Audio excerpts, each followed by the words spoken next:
Hi, guys. How's it going? We need new batteries. Okay. Hi, everybody. Come on in. Lila. Hi, love. How's it going? Hope you guys are doing good. So, today, I'm coming in. I'm going to do a twin flame soulmate reading. Their current feelings. So, in case you guys are wondering what their current feelings are, we're going to find out. Okay? If you don't care, well, don't watch. I don't know what else to say. All right. And then after I'm done, I'm going to do the rest of those 15s. So if you're here and you did 15, just put your name there. Markers, if you see anyone say I paid 15, I'm waiting, just write their name down so I know. All right. So let's get the twin flames current feelings and the divine soulmate. Hi, Marcus. Hi, Queen Kitty. Hi, everybody. Hope all is well. I missed you guys. Thank you all for your love and support. Thank you for being here. Thank you so much for being a part of this family. I really appreciate you. Thanks a lot. Okay. All right. So let's dive in, guys. You know, Spirit, please guide me in the right direction with these cards. I'm calling in and asking my guides to put messages into my mind and in my heart that I know the true feelings and thoughts and intentions for the twin flames and the soulmates. I ask that you send me all the power you can from that side and just enforce it inside of me in my hands so I can feel and get the correct messages for those watching. What are the current feelings? All right, so we're going to do the current feelings. Okay. And what are the current thoughts? Let's see. I think I'm just going to put this like this. Yes, current thoughts. What are the current thoughts? All right. And bottom of the deck is the Seven of Cups energy. And this is confusion. Oh, thank you so much for the super chat, my love. Thank you. True Blonde, hey Steph, please let me know about the personal I paid for, the emergency. Yes, love. I'm sure your name is probably different than True Blonde. So it's definitely in there, hun. And I will check that when I am done here this evening. And we'll get that. I have Anthony to do. I think Anthony is first. There's an Anthony out there. And then you are there also. Okay? So I will check that as soon as I'm done. Tiffany? All right. Yeah, Marcus, if you could please put down the names of the people that paid the 15s and want their cards read for the end, I'd appreciate it if anyone comes through.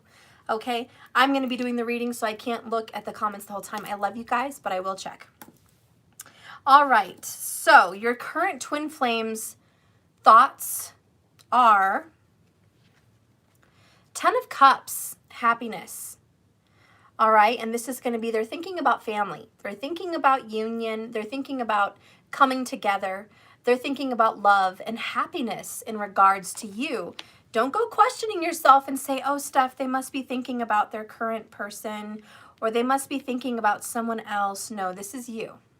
I asked what your person's current feelings are for you, and this is what has come out.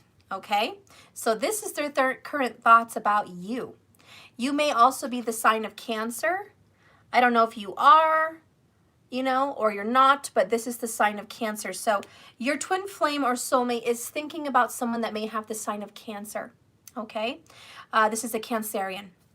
So anyways, that's one message there, but mostly here they're thinking about coming together and being in union and what that would look like. So they are wondering if we got together, how would that look? Okay. And these are definitely some of the thoughts that are crossing their mind. Okay. So in case you're wondering, yes, they're definitely thinking about a union with you. I don't know if you're ready for that or not, but that's kind of what's going on. That's the energy. The next card here in thoughts is Judgment. See, that's coming together again. So clearly, right off the bat, I want to come together with you. Okay? I want to come together with you. We have a past. We have a past life. We have a history. And I am thinking about that deeply, deeply, deeply. These 10 of Cups is the most intense emotion in the tarot deck. And so I really want you to meditate on that card. It's not just some, tarot's not a joke. It's not a game, okay? It's talking about intense emotions, really intense. And they are thinking very much about the intense romantic and emotional connection that you guys had. And they're thinking about that from the past. And they're really going into it, okay?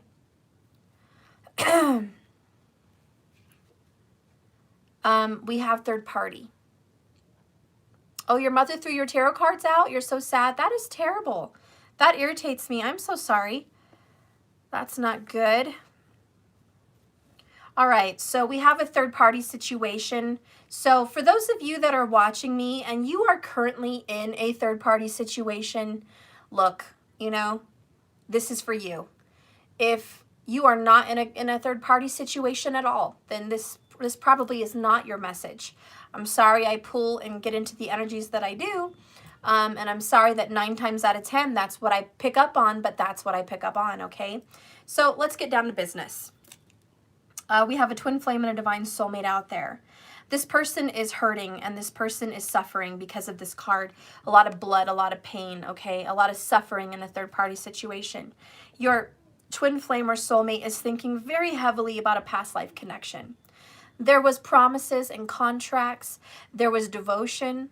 There was karma. There was truth revealed. There was deep interstellar emotions that just exploded upon your coming together in your union. They can't shake it.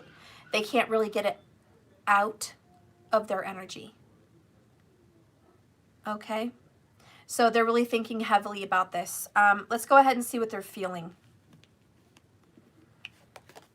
The Fool card, first one, Aries. There could be someone out there with an Aries placement as well. Okay, the first 2 cards are the loudest. So we have Cancer, Aries. Those are very loud in this reading today. 111 people watching when I said that. 7 minutes and 44 seconds also when I saw that. If you've been seeing double digits, of course that's a sign. 44, 33, 22, 111, 1111, 1010. 722, all of those things. They're synchronistic mirroring numbers. Well, they're not mirroring, but I mean they're doubles, okay? They're union numbers, and it's definitely your spirit guides on the other side trying to contact you and let you know there's something to pay attention to here. There's more to this world than what you think. There's something else out there. They're just proving their validity, like if that's a word. They're proving how real they are. Your spirit guides are proving how real they are, okay? There's other things they do as well. They move things around in the home. They give you visions. You see shadows. You have feelings. You have deep dreams that you remember the next day. There's a lot of signs. Don't disregard them as, oh, it's just something. It's not just something, okay? It's not. And so what they're feeling is, I really desire and want with all my being, with all my heart. I want a new beginning, but 7 of Cups down here, how? I really want this. I just don't know how the hell that's going to look. I don't even know if it's possible. Doors are opening up and I hope it works out, but I really just don't know how. So there's a lot of confusion. This 7 of Cups is confusion. And that's the bottom line. You guys in the twin flame journey are very confused. And you need to get your shit together. I'm not trying to be a hard ass, but you need to get your shit together. This is not the time to be so fucking confused. This is a time to pay attention. This is a time that you definitely watch the signs around you, pay attention to your environment and see where you're being called. This is a time where you do get off your ass and get busy with meditation, with deep breathing, with focus, with intention, with magic, with all these different spiritual gifts that you are blessed with. Don't just brush them aside as nothing. There's so much more to this reality than what you see on TV. what you see on your cell phone, and what you see physically. There's just so much more to this existence than that. So I really, this is a wake-up call. This is judgment, is Gabriel, the Archangel Gabriel blowing his trumpet, awakening your mind, awakening your soul. Okay? So anyways, the next card about their feelings towards you is unconditional love. Okay? They love you wholly. There's nothing about you. Some of you guys are doubting yourselves. Oh, I'm overweight. Oh, I'm too old. Oh, so much time has passed. I don't have enough money.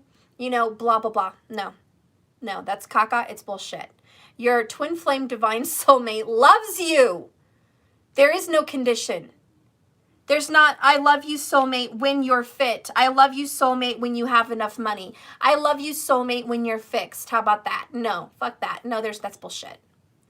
Your soulmate loves you, period. And so it's time. It's time for you to love yourself, which is cliche, but it's the truth because you don't and you know it. It's time for you to know that you're good enough. It's time for you to know that it doesn't matter which shape you're in, the love is there. And repeat that. It doesn't matter which shape I'm in, financially, physically, whatever. Okay, it doesn't fucking matter.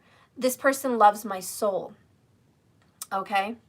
Do you know I went to a spiritual, damn it, my ring broke. Shit. Sorry that I got distracted. Shit. Damn it. Fuck, man, I hate when that happens. Anyways, I went to a mind, body, spirit event, and I met a very good-looking guy. He was spiritual. He did jewelry. I bought this piece. I'm going to have to show you guys. Look at that piece. This is a moonstone, and it's a star. It was calling my name. It was definitely calling me. His name is Jemai. Jemai Designs. So anyways, I picked up on his energy as well. It doesn't matter how much money you have, how good looking you are, how spiritual you are. It doesn't matter. Relationships are relationships, period. And you know what comes in the way of all of this? Karma. Karma. And we have to understand karma is seen in your birth charts. Well, you have one birth chart, but your divisional charts. It's seen in your divisional charts. And looking into his chart, I'm okay, I'm not going to call him out. Look, I'm just going to say this. People who are good-looking, charming, well-to-do, talented, spiritual, funny, excellent, even they have problems.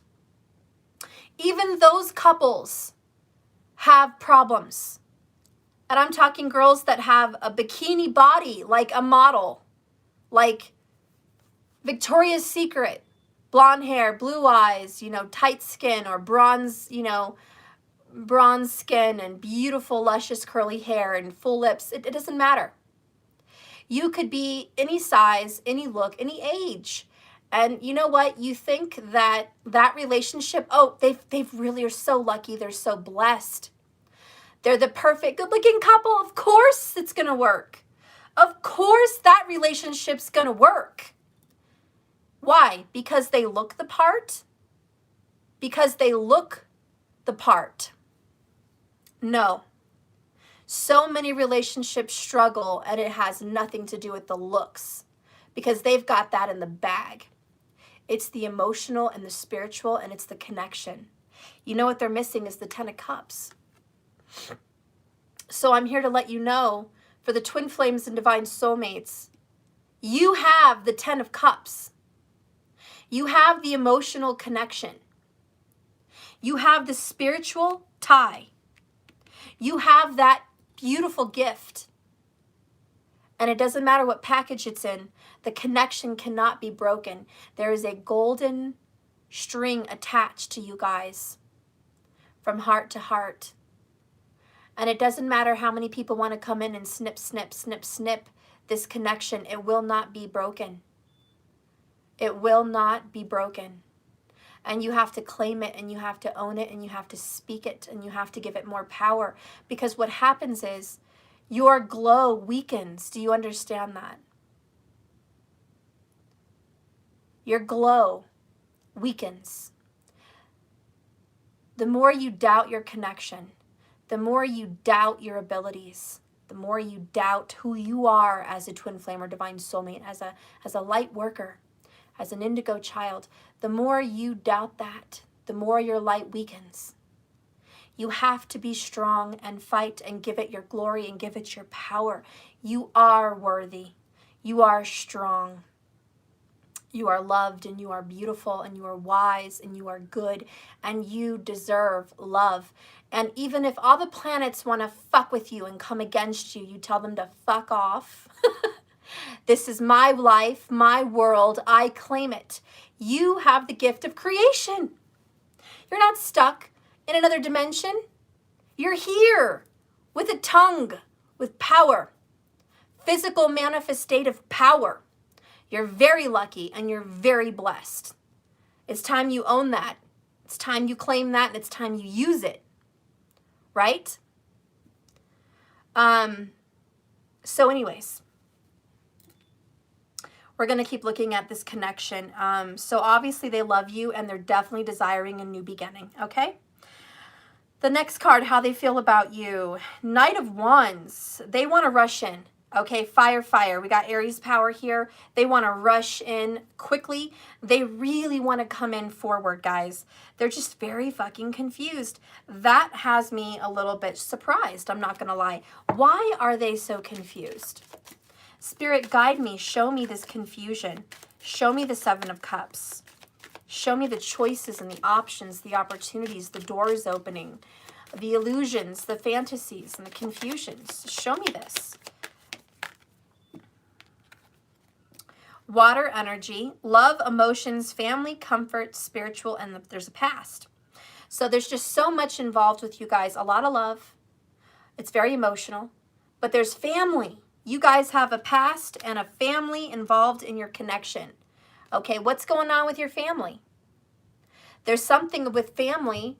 Obviously, we're all very deeply connected to our families. We're reincarnated to our family lineage for a reason.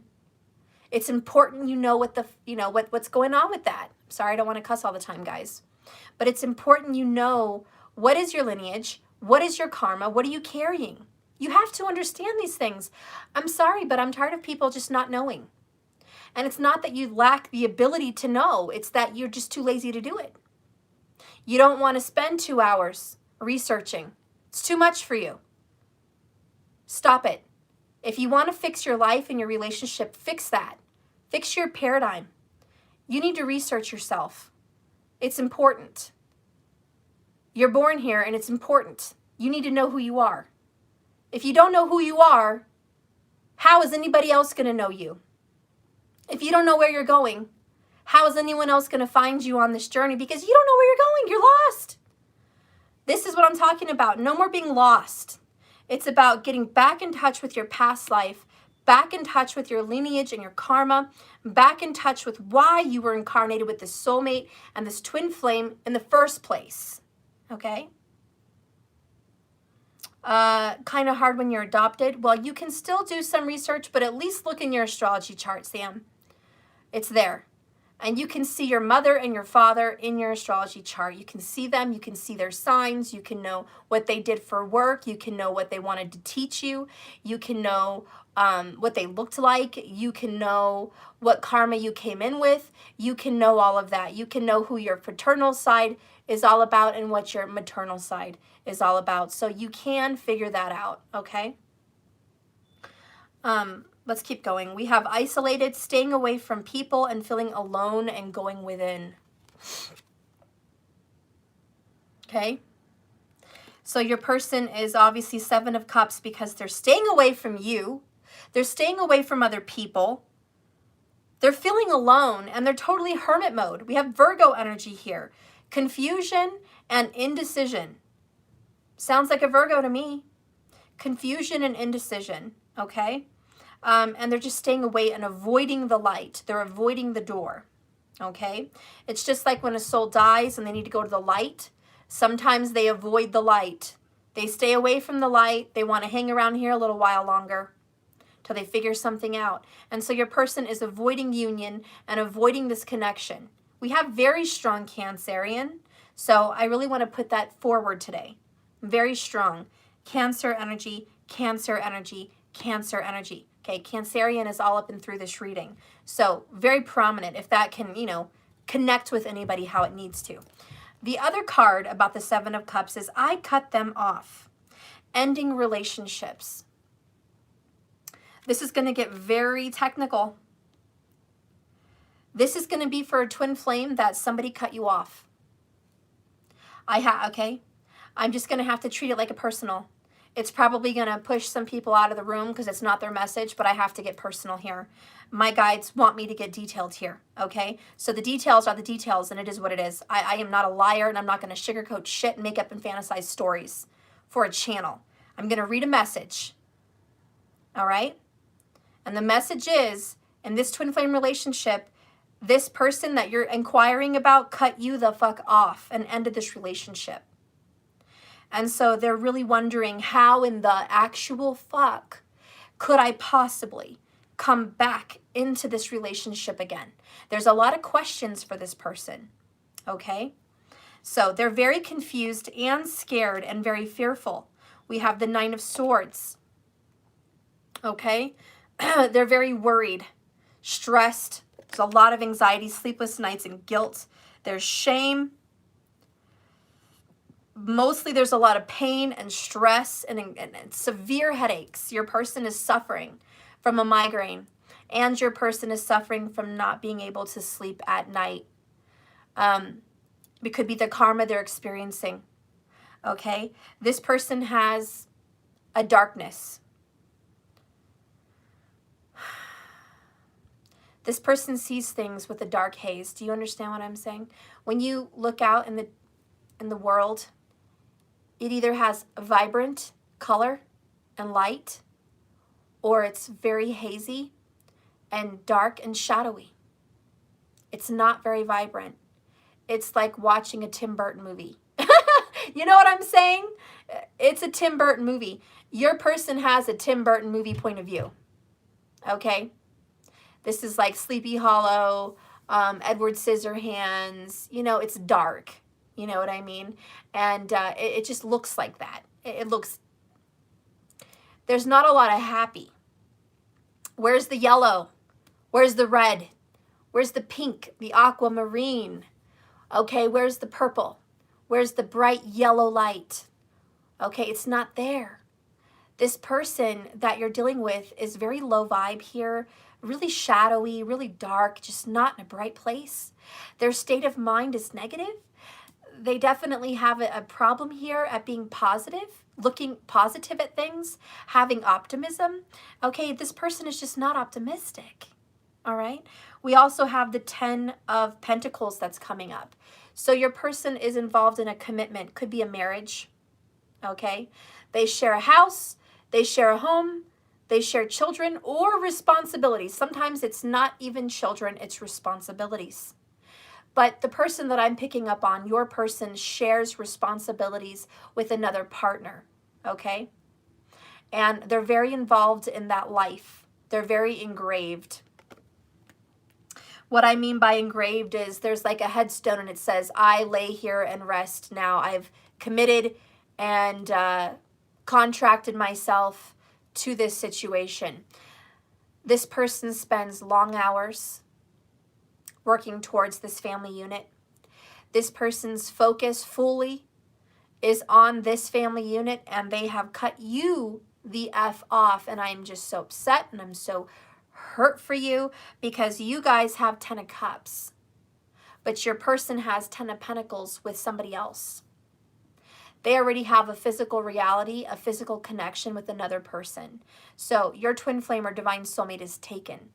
Let me repeat myself to those that are going to watch this 6 days later, 5 hours later, and maybe you fast forward through my videos. Hopefully you can catch this message. This is a specific message. It is not grand. It is not wide in variety. It does not apply to so very many people. This is going to apply to a small group, okay?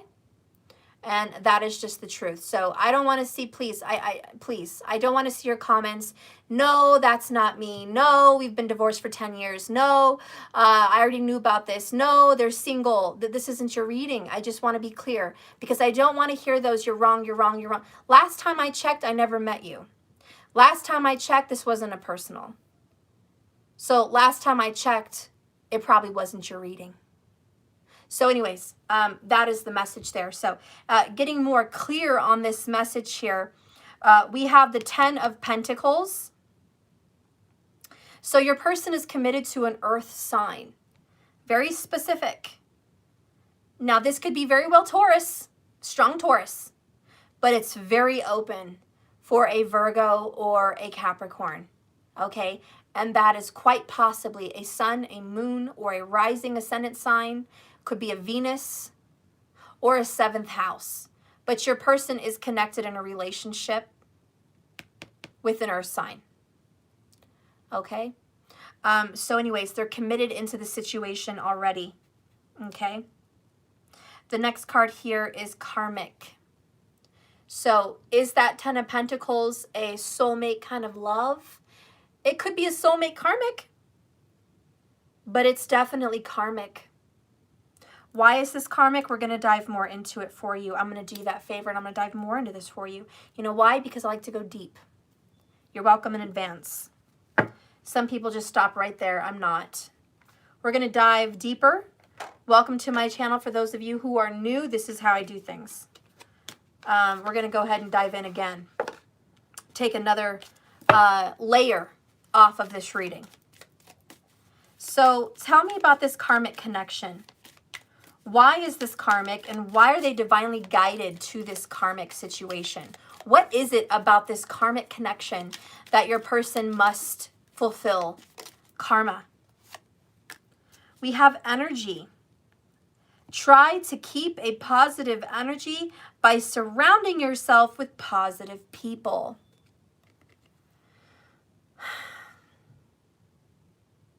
I have to pick up on this message.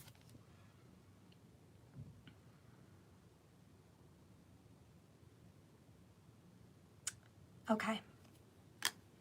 The reason your person is in this karmic situation is because of a very odd thing. You're very positive. The person who's watching this reading, you're very positive, very optimistic. You bring the yellow, you bring the colors, you bring the aquamarine, you bring the light. You take Tim Burton's movie and turn it into Disney. Okay? You're Disney. They're Tim Burton. We got the yin yang going on here. You bring the vibrancy, you bring the color, you bring the life, you bring the love, you bring the silly optimism that some people would call silly. You bring that. The situation this person is in is negative.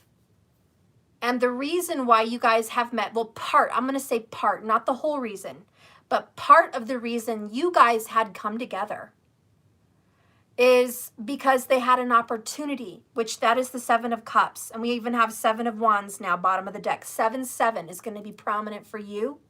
7-7. But they met you because you brought the light into a dark room. You were the positivity. Okay? They had to be introduced to your energy. They must. Because the person they're with is the same as them.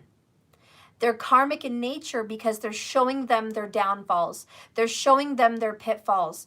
You ever heard the saying, you never know what you truly have until it's gone? You don't appreciate what you have until it's gone.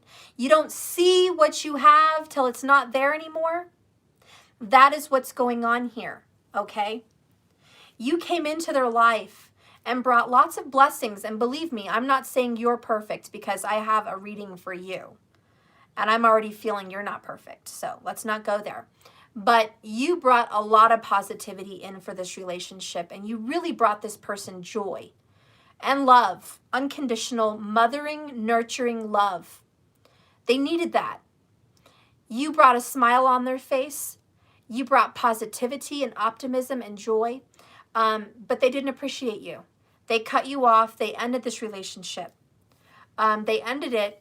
and they went with a karmic partner. Why? Because that was familiar.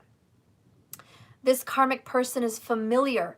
They're in their, Tim Burton nightmare, okay? This person fits in their Tim Burton nightmare. But in Edward Scissorhands, Winona Ryder was the light in his life. She was the one wearing white, dancing in the snow, bringing vibrant, beautiful energy into his life, into his nightmare dark world. And that's kind of how you are. You are that light. Everything else is just the same. Okay? But here's this. The same way you brought light into this person's life, he or she also brought light into your life, where you had such joy, you didn't even realize how optimistic and joyful you were until you met them. Because the light does not know that it's light until it meets darkness. You had to meet some darkness here. And the darkness doesn't know light until it meets light. Now the two worlds collide. And it can be scary and it can be triggering. It certainly can.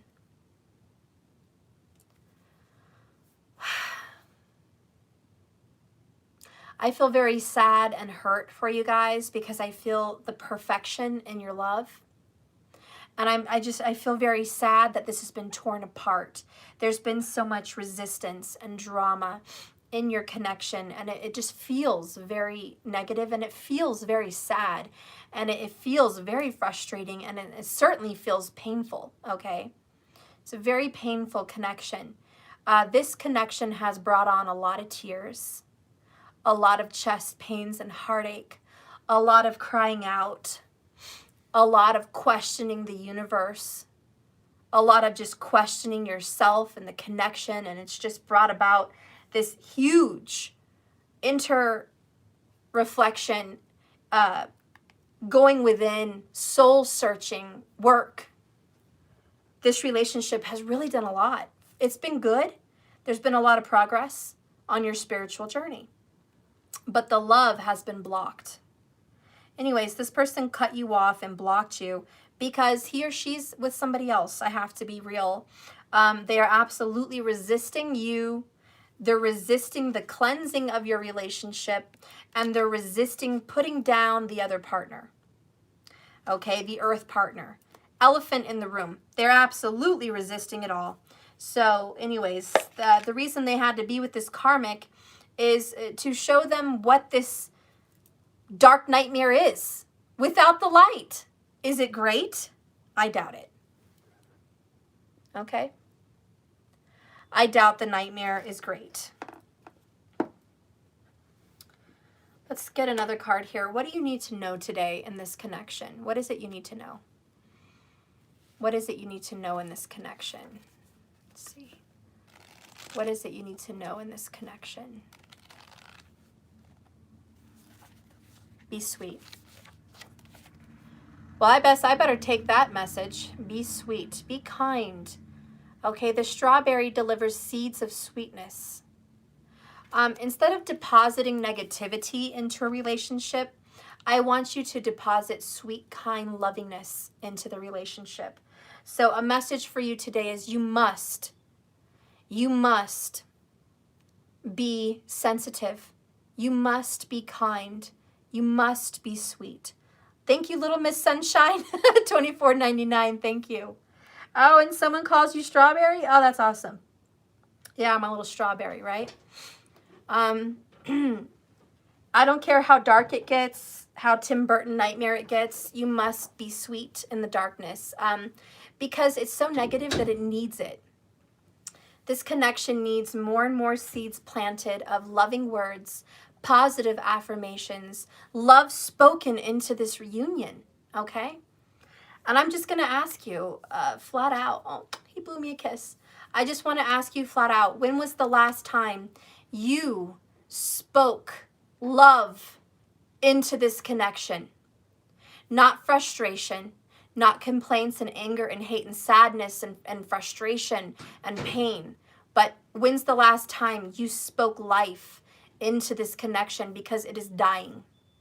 We have a dying star. And what it needs more than anything is positivity.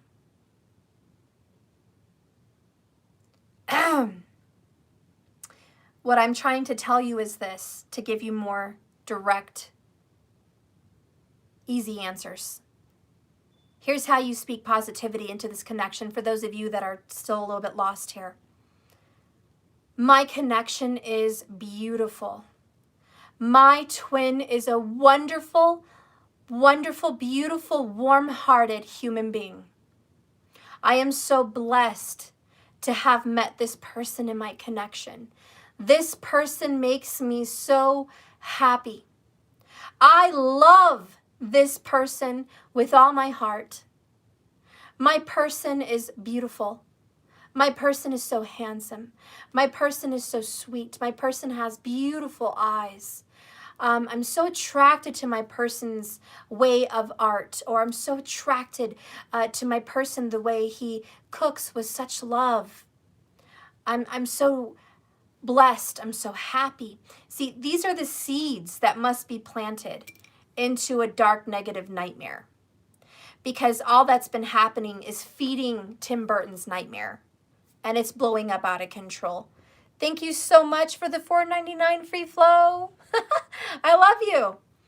Thank you so much. So anyways, that is a message for you guys in the twin journey, to speak sweetness and love and kindness, life back into this relationship.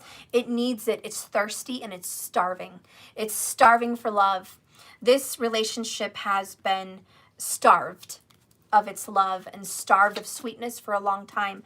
I am getting the energy here of multiple years with this person. You probably have had some years with this person, certainly past lives, and there's history, okay? There's history in this connection. Mom. And it needs love. Mom, yes, honey? I found a hippo in the garage. You found a snake in the garage. You found the hippo and the snake? Yeah, oh, good job. In the garage. Oh, I love it. That's so great. This snake's cool. He found his toys. That's so great. I love you. I'm gonna find the other toys in the garage. Oh, okay. Spirit, give me clarification on the situation for the twins. I Ooh. like these, Mom. Okay, sweetie. Okay, so we have watching you. We have spy action going on. Listen, they're watching you guys. Believe it or not. I'm talking, yes, and I don't care what, okay, you want me to pick up on it? Some of you guys, you know, it's not creepy, but they do drive by, okay? There is someone that drives by. They drive by your house just to drive by, okay? They do that. There is someone else that goes by your work, you know? They kind of go out of their way to drive by their work and just see if your car's there, you know? They think about you. There's definitely spying through tarot, which is what we're doing right now. Okay, you're probably not the only one. Your twin is also checking in on the energy through tarot, okay? They're probably hiring someone or going to someone or seeing a psychic or somebody, but they're going to somebody else to kind of see what's going on in your situation. That is definitely happening. And certainly, duh, social media. I mean, that's duh, last on the list. But they definitely are watching you and keeping an eye out on you. The truth of that connection is that. Bottom of the deck here is Web of Lies in reverse. The lies are coming out, okay? Whatever was being spun, whatever web was being spun in your connection with other people, those are coming out. You can only keep a lie a secret for so long before it creeps up to the surface. And I feel like this person has lied about your personality. I think this person has lied about your history with him or her. And I do think this person has lied about the depth of your connection. And those are some of those things that are popping up, okay? So it's going to reach the surface. It just is. The other card that come out, I usually do 3 when I pull from the bottom of the deck, just for those of you that are new. I have the family card. So again, families coming in. You guys have gotten several family cards. We have the 10 of Cups, family. We have the water energy that mentioned family, the water energy card. We have the 10 of Pentacles, which represents family. And then we have this card. So there's definitely blood ties of some kind. Now, a lot of you, it's past life. I'll give you that. We have the Judgment card here. A lot of you guys have family and it is past life. But for most of you guys, you share children, okay? Most of you guys share a bloodline, okay? For others of you, that might be a very small 1%, your DNA, your bloodline, your lineage is very similar to where you're both Rh negative. You know what I mean? It's rare, but you guys would share that. So, you know, I'm just saying family, blood ties, it's definitely here. However which way it comes in that package, it's here for these twin flames and soulmates. For those of you that share children, there were lies about children. I'm glad you found it, sweetie. So the lies they've spoken about the children coming out. They've kept secrets and it's coming out. The last card that we have is communication. So I pulled 3 from the bottom. And so you are going to be getting communication from this person. Expect it. It's going to come in like the wind's blowing in. There's winds of change. The winds of change. Expect a call. Expect a text. It is coming in. Call it, speak it, own it. If you're scared, if you haven't got one in a while, it's going to come in. It comes in for a lot of people and it is coming in. I feel for a lot of you, you're going to have to call it in. Because, yeah, I feel called to pull my crystal ball here. A lot of you guys are going to have to get into magic and pull it in. I get baffled. There's so many people that are scared of magic. And I don't know what gets under my skin more. People that think it's evil, or the fact that the religions out there have taught them that. I don't know what gets under my skin more. Magic is not evil. It's just not evil. Okay, it's not evil. And I can't speak that enough. There's so many little scared people out there that would dare to say that it's evil and it's dark, and I'm just very bothered by that.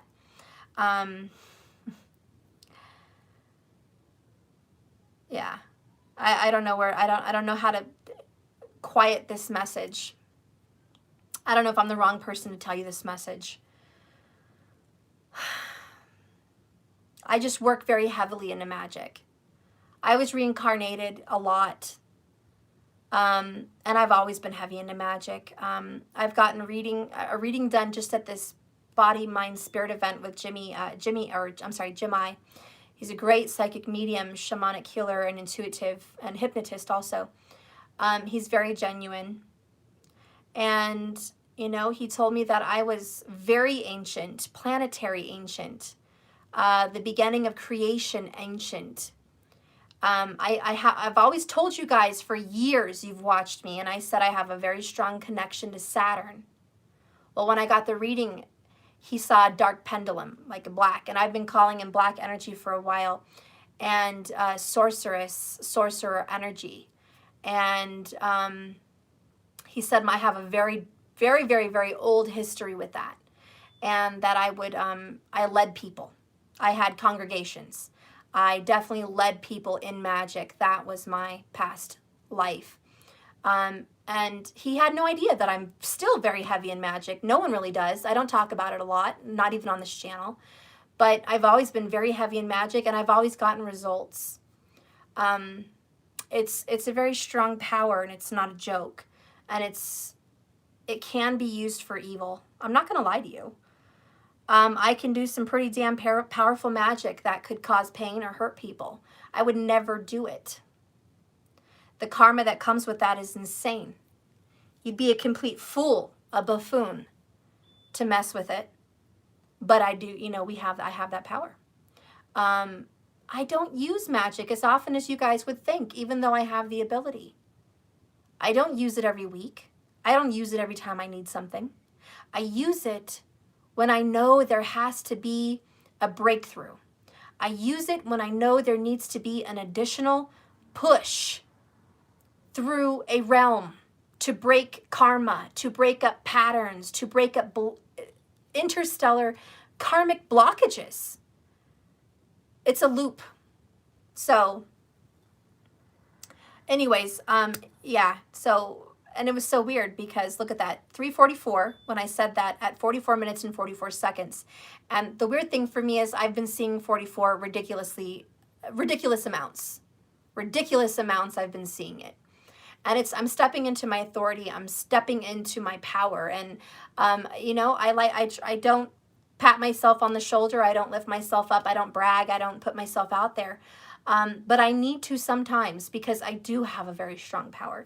I do have a very strong gift. And I'm not going to, you know, pretend that I don't. There's so many times where I've tried to pretend I'm like so many, that I've tried to, you know, put my shine down to not shine so bright. I can't do it anymore. It's driving me insane. I refuse to. And I'm so glad I got that reading from him because I refuse to. I refuse it. And I have to step into my power. And part of that is speaking to congregations, speaking to a lot of people, which is what I'm doing here, about these things. Magic can definitely be used for evil and bad. Magic can also be used for good. But more than anything, stop talking about good and evil. Stop talking about light and dark. Stop talking about judgment, this judgment energy. It's time for you to bring them together. It's time for you to embrace your shadow side as well as your light. There's so many of you guys on this twin flame, divine soulmate path, and you shun the dark and embrace the light. I'm going to give you a clue here on your journey. And I hope it pierces the hearts of those that are watching. I hope it pierces you like a dagger. The more you shun spiritual mysticism, you are shunning your masculine energy. You're pushing it away. You're pushing away your lover and you're pushing away your partner. And for the feminines, the more you do that, you're pushing, the masculines, you're pushing away your feminine. For the masculines that push and resist and shun shadow energy, any mysticism, spiritual gifts, psychic, intuitive abilities, any of those things, anyone who resists and shuns that, puts a title or a label on that, you are resisting your twin flame and partner. And that has to go. That has to be cleared. So I really wanted to mention that to you. So I hope there's a clue on your journey that if you ever catch yourself resisting things and not being opened up to the path you're on, you are resisting your twin flame. There's a reason you were brought here on this channel. There's a reason you found me. There's a reason you clicked on this video. There's a reason you've been following me. You are subconsciously attracted to my vibration as a reader and a healer and an intuitive and a mystic. You are attracted here on my journey, on my path, because there is an alikeness for us. We are soul family, but we have a vibration that's very similar. And I'm here to tell you, don't run away from the gifts and the knowledge that's trying to be dropped as little gems from your spirit guides. I'm just a piece of your puzzle. I'm just one little gem in a bowl full of gems that you're going to grab out here in this reincarnation. But don't resist it. The gem that you will get from me is going to help you burst through blockages, cut through karma, and defeat obstacles. I am drawn to Saturn. I have a very good relationship with Saturn, very, very good. I'm blessed with a very, very good placement of Saturn in my chart, and a lot of people can't say that. Saturn is in my Libra in the 11th house. It can't get any better. That is the most profound, amazing, happy, blessed placement for Saturn. It is exalted in that house and in that sign. So I'm here to tell you, if you want to work with Saturn, if you want the knowledge of defeating obstacles, which is Ganesha energy, okay, the defeater of obstacles, which is, by the way, black onyx and obsidian, okay, bursting through negativity, having breakthroughs, being psychically, spiritually purified and cleansed, You're going to want to work with Saturn, otherwise it's not going to happen. And there's a few things you should know about Saturn. One, he is like Satan, as the history books would have it.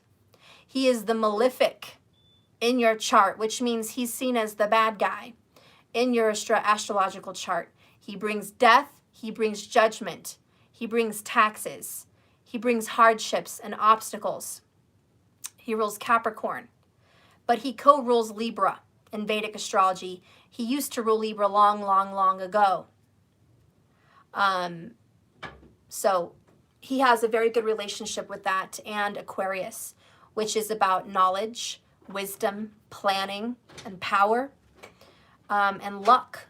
So where he gives you obstacles in Capricorn, he gives you luck in Aquarius. So he is very yin and yang. He's versatile. So you have to work with Saturn, or you will fail. You'll fail at overcoming any obstacles in your life. You must work with Saturn. You must. You just must. So part of that is mysticism. Part of that is the dark. You know, Saturn rules what's under the ground. That's why he rules the grave. But he also rules all the gemstones, the diamonds, the jewelry, the gold. He rules that as well. He rules the unseen and the hidden, the esoteric. Okay, Saturn manages everything behind dark, black, closed doors, secrets, okay, family history, DNA, all of that. He's very involved with all of that. He's very well involved. So anyways, work with Saturn, work with magic, stop running, stop being scared, stop, you need to study, because people fall from a lack of knowledge, okay? It's not fear, it's a lack of knowledge. And I promise you, if you get into magic, you won't be scared, okay? You'll learn a great deal about the craft. You'll learn a great deal about the gifts of Mother Earth. You'll learn a great deal about healing and breakthroughs and the power that it has. Of course, any power in bad hands is a bad power, but power in good hands is a very good power. So it all depends on the person that is using it, of course. But have no fear, because those that use magic in a dark way, they generally get it coming to them, and you're going to get to watch, because honestly, the people that I see do dark magic specifically, they don't have a very good life. And I know why. So, anyways, let's keep going. Last, bottom of the deck here for your connection is fresh start. So you are going to get a fresh start, okay? Also keep a fresh eye and a fresh open mind about magic. There's something else that bugs me about people that talk about magic. They say, I only do white magic. I stay away from black magic. I only do good magic. I'm like the Glenda, the good witch, okay? I don't do dark magic. And that's a judgment, and it's stupid, because you have to have the power of both. You must. There is no only good light witch and only good, energy, and only dark, black, negative energy from a black witch. It doesn't work that way. Magic is magic. In fact, magic is a manifestation from our planet Earth. It's a power given to us like a conduit. The reason magic works is because of our planet that we sit on, we stand on. That's why magic works. Magic and Mother Earth have a beautiful connection.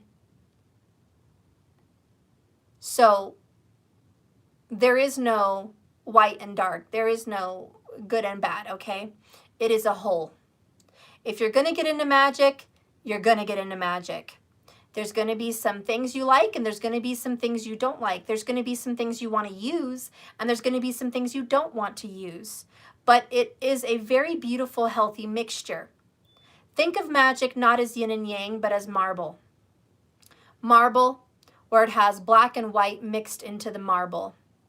Your magic is a marbled combination of all of the elements of this earth, and how that works for you. So again, be very, conscious and study and use it. I encourage all of you to go out there and study it as much as you can. Get books on Amazon, YouTube it, read it, talk to other witches, speak to them.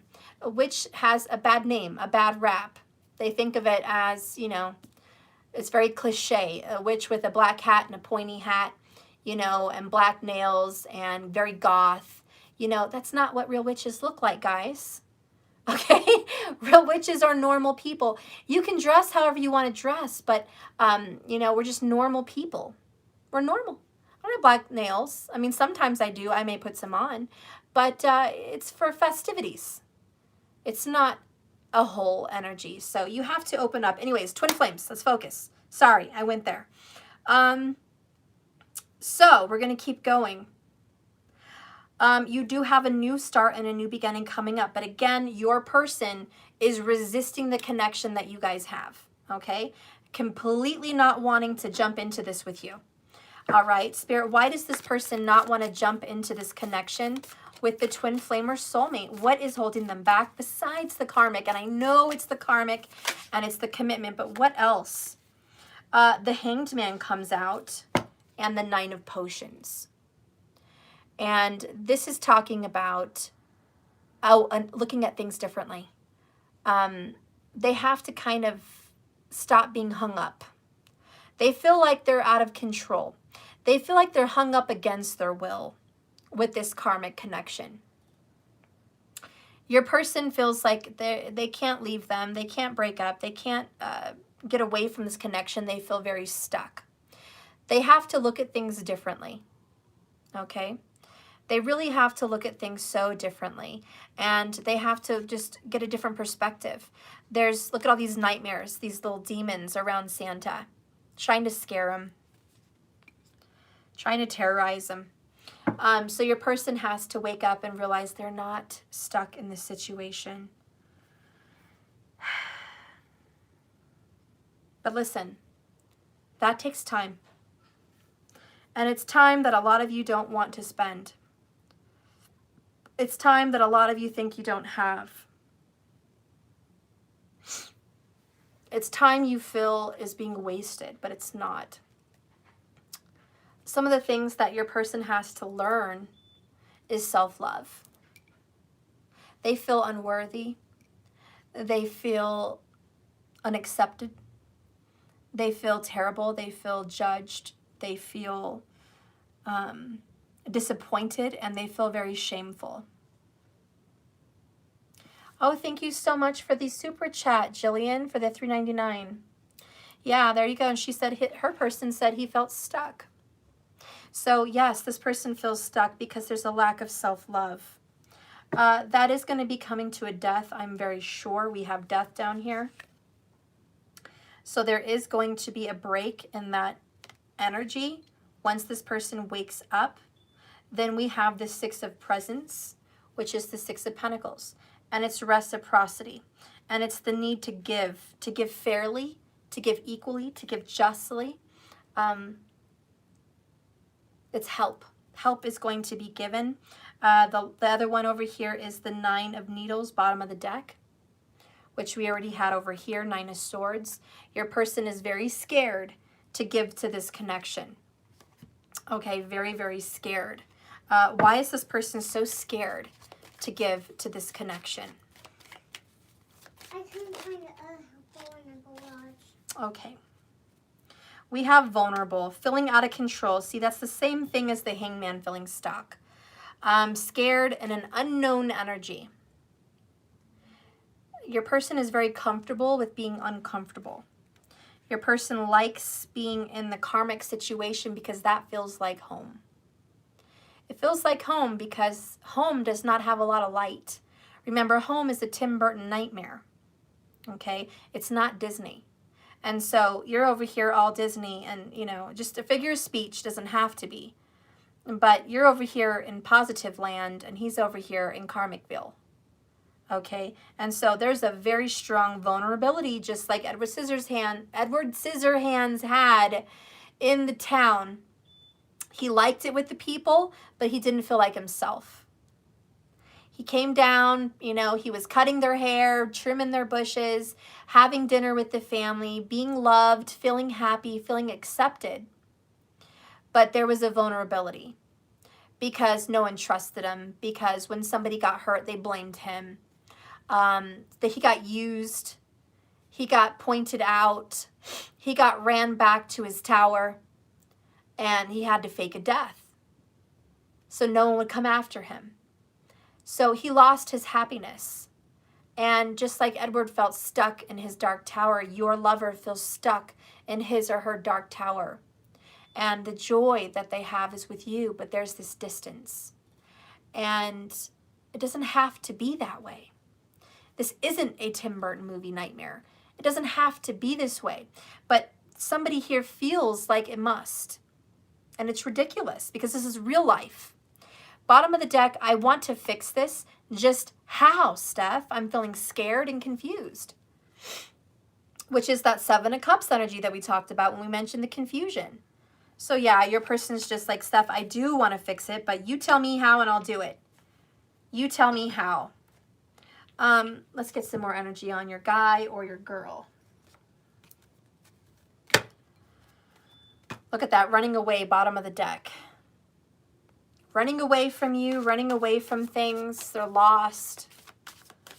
Your person's lost on a journey of self. Yeah, lost on a journey of self. Your person is learning a lot about who they are. Spirit, what's being moved in this man or this woman's soul? What's being moved? Oh, I feel like crying. Wait on me, love. Wait on me. And when I say wait, I don't mean start spinning and knitting a blanket and crocheting like an old spinster by the fireplace all alone. It means keep a light on for me. It means keep the faith. It means the star card.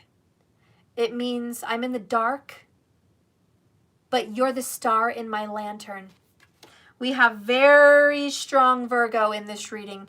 Virgo and Cancerian are really strong and powerful here. But moving on here with this, the same way the Hermit is traveling a long, dark, curvy road all alone up a mountain through obstacles, he at least has the star in his lantern. You are that star. You're that light in his or her life. And even though they're deep and dark in despair and being lost, hanged man, stuck in a situation, doing inner work, soul searching, soul healing, they still have love for you. They still have a light on for you. And your person, what's being stirred in their heart is to still have faith in this connection, to give them a little more time with this hanged man. Just give me some time. I'm working on myself. I'm doing the work. I'm going within. I am lost. I am in the dark. I am hopeless. I am isolated. I am resisting you because I'm scared. Your person is scared. Why are they so scared though? They want you to wait. Why is your person so scared of this connection, Spirit? Connect me to this person's heart and soul. Why are you scared? Why are you scared? Why are you scared? Why are you so scared? Why? Why are you scared? Ooh, burnout. Bottom of the deck is the World in reverse. They feel like the world's going to come crumbling down. They feel like there's going to be an ending again. This is all new to me, and I'm feeling overwhelmed. Okay? This is new for them, this soulmate journey, this twin flame journey. They are burned out. They're burned out on self-work. They're burned out on inner reflection. They're burned out on your connection. They're burned out spiritually. They're just damn burned out, guys. They're done. They're tired. I quit. I'm scared and I quit. But they can't quit. It's their calling. There's always the light on, you know. Just when they think that it's completely dark and over, there's the light. There's the Star card guiding them back to their self, which is the twin, which is the soulmate. As they're guided into themselves, look at that, $441 and $44. I don't know if you guys can see that. And $64.44. Look at all those fours. Ridiculous. But listen, just as your person is being guided to themselves, they're being guided home to you. You are their other half. Remember that. You are a piece of them that they don't have elsewhere. Don't forget that. Okay? So they're terrified that it could end. They're also terrified that you and them might get back together and break up. They're scared that if they give it a go, that you guys are going to fall out of love like every other relationship they've ever had. They're scared that as soon as they get involved with this beautiful love, it could fall apart. They're scared to break this 10 of Cups. It looks so beautiful in their fantasy. Can't it just sit on the shelf? Can't the fantasy just not be tainted with? And Spirit says no. You have to take it off the shelf. You have to use it. You have to be all about that. It cannot be put on the shelf. You have to take a risk, which is the Fool card. And we got that earlier buried under here, the Fool card. You have to take a leap of faith and a risk. And your person feels it. Your person feels the Fool card. Take a leap of faith. Take a risk. Stop being a scaredy cat. Jump. But your person is terrified of heights. You know what I mean? They want to jump, but they're scared as shit about heights. And that's what this is. They're just like, Steph, I really want to, but I have not overcome this fear. I have not overcome this fear yet. Let's learn a little bit more about your person's fear. Because we're going to have another layer. You know, Steph. Is the reading over? No. Are we going to pull more cards and go deeper? Yes. Sorry. It is what it is. Tell me about this person's fear. Okay, Spirit, show me this person's fear. What is your fear? What is your nightmare? Okay, so we got a couple of them.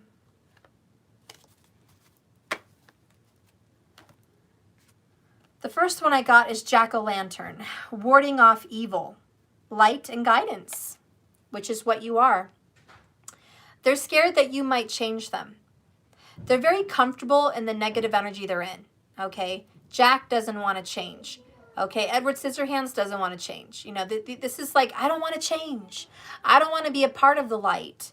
So there's a fear of the light. What is this? The same way some people are scared of black magic, some people are scared of white magic.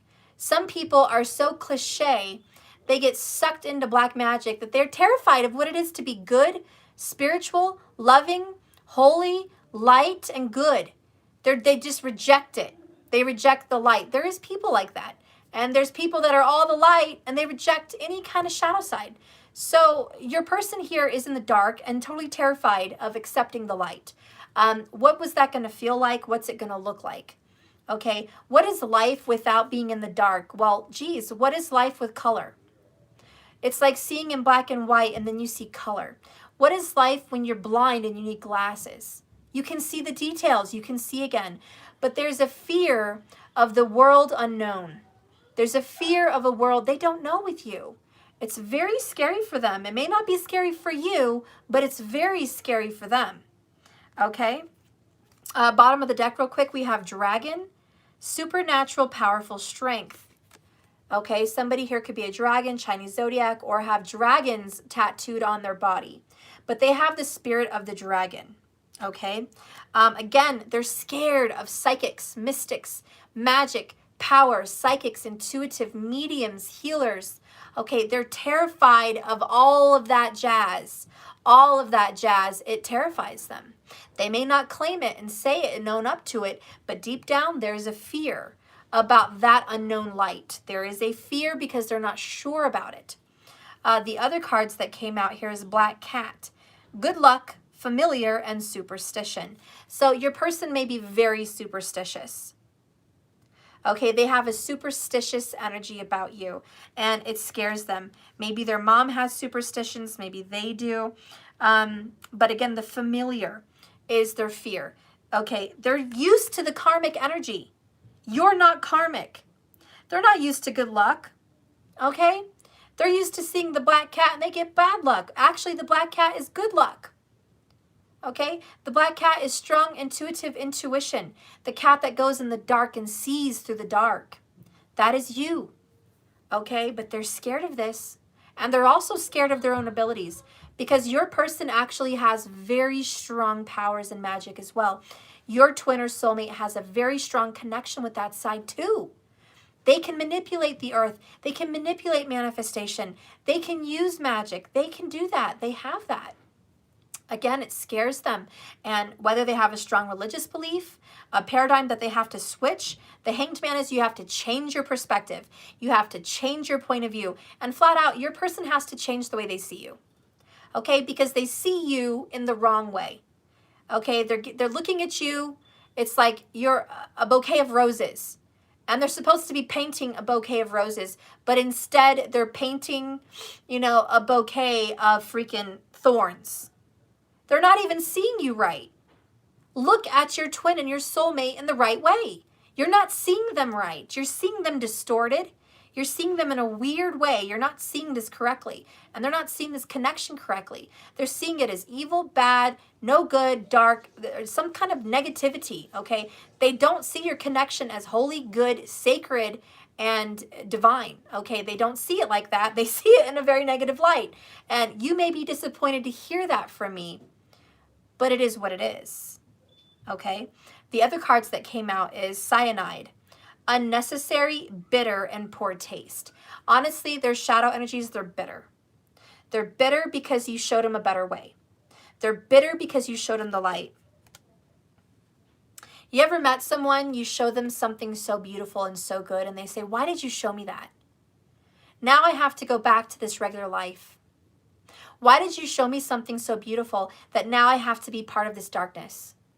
I'm bitter and I'm pissed. Because I met you, I felt unconditional love. Because I got with you, I felt spiritual, supernatural powers. Because I met you, I know there's something else out there and my soul came alive and I'm awakened. Because of you, I have been changed. And I am bitter about that because now I'm stuck in this negative vortex of doubt and fear and hopelessness and resistance and negativity and unhappiness. And I keep thinking about the star. I keep thinking about the light at the end of the tunnel. I keep thinking about the goodness out there. I keep thinking about mysticism. I keep thinking about magic. I keep thinking about twins and soulmates. I keep thinking about this. And if it wasn't for you, I wouldn't be thinking about this. So I'm freaking bitter. And that is your person. You guys could have also been in a fight, some kind of dark negative energy, where you guys had it out. You guys said words, okay? Evil things were said to each other, and they are still very bitter. They also feel like you guys have lost some kind of a connection. Maybe they trusted you and you outed them, okay? Whether you called them out for cheating, whether you called them out for who they were to their face, whether you told their friend circles who they really were, whether you outed them on Facebook, whatever it is, they feel like you outed them and they lost trust. And they're very bitter and they have not gotten over it. The next card here is a vampire. Bloodthirsty, draining parasite. So they're dark. They may have pulled your light energy force before. Some people say energy vampires. I don't really want to say that shit. It's not that. Do not correct me and don't say that's what they are. That's not what the fuck it is, or I'd call it out. I'm not stupid. Your person is not an energy vampire. Your twin flame and divine soulmate is not an energy vampire, but they do have a tendency to drain you. They do have a tendency to be like a black hole. They don't mean to, but that is their negative vibration. And so part of the dark energy here is they're sucking in the star. They're sucking in your light here. And I'm not saying you're all light because I haven't even got into your reading and you're not. So don't fool yourself for 1 minute. I don't like seeing that in the comments either. Don't comment in here and say, I'm so good, I'm so light, I'm so white magic, I'm so great, I'm so holy, I'm so divine, I'm so purified, I'm so cleansed, I'm so awesome. Don't come in here with that shit. Don't come in here with that shit. No, you're not. No, you're not. And the simple fact that you would say that about yourself publicly is showing me your dark side is pride. Don't forget about the 7 deadly sins. Don't come in here with that shit, because you're going to put yourself you're going to put yourself out there, and you're going to look prideful, okay? And you're going to look shameful because of it. Don't do that to yourself. No one here is perfect. No one here is even close to perfect. Okay? So anyways, for those, if you've ever seen those people in comments and they say, oh, I'm so holy, I'm so light, I'm so blessed, I'm so divine, I'm a goddess, I'm a true empress, I'm full of love and light, I'm a light worker, and they have nothing dark to say about themselves, the one thing you can blast them is, you're full of pride. Full of pride. And that is not good. Okay? That is arrogance, and that is ego. And don't tell me that's not dark. Don't tell me that's not dark. Believe me, they'd be surprised to see the true reflection in the mirror. The person that has the best reflection in the mirror is the one that is humble. The one that has the best reflection in the mirror and introspection is, I am broken, but I am healing. I am love, but I am also darkness and anger and hate sometimes. I am spiritual, but I am also struggling with doubt. I have magical abilities and power, but I also have struggles with belief in myself. I feel I'm a good person, but I wish I was better. There's always something to learn. It's coming in and saying I'm a teacher, but I'm still being taught, and I'm still learning so much from other teachers. Okay, that is the humble energy. It's never tooting your own horn and saying I've achieved all. I've achieved all and I am great. That is not the humble way to look in the introspection into the mirror of yourself. That's not the way to look at it. Yes, look at yourself with positivity and shine with some pride. It's not bad to not shine with no pride. Of course, have pride, but don't be full of pride and only pride. I gotta get my charger. I'll be right back, guys. Yeah, no sprinkles. Stop going in the sprinkles. Stop hunting for sprinkles. No more.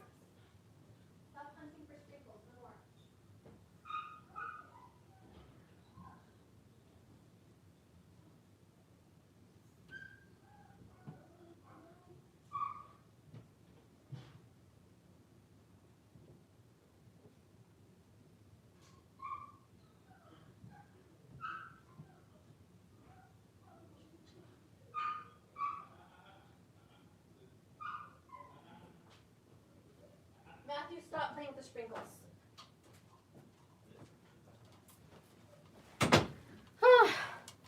Oh, my kid got sprinkles.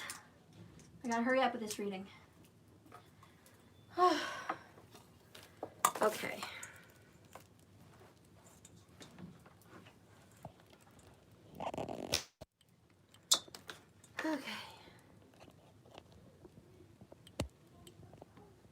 All right.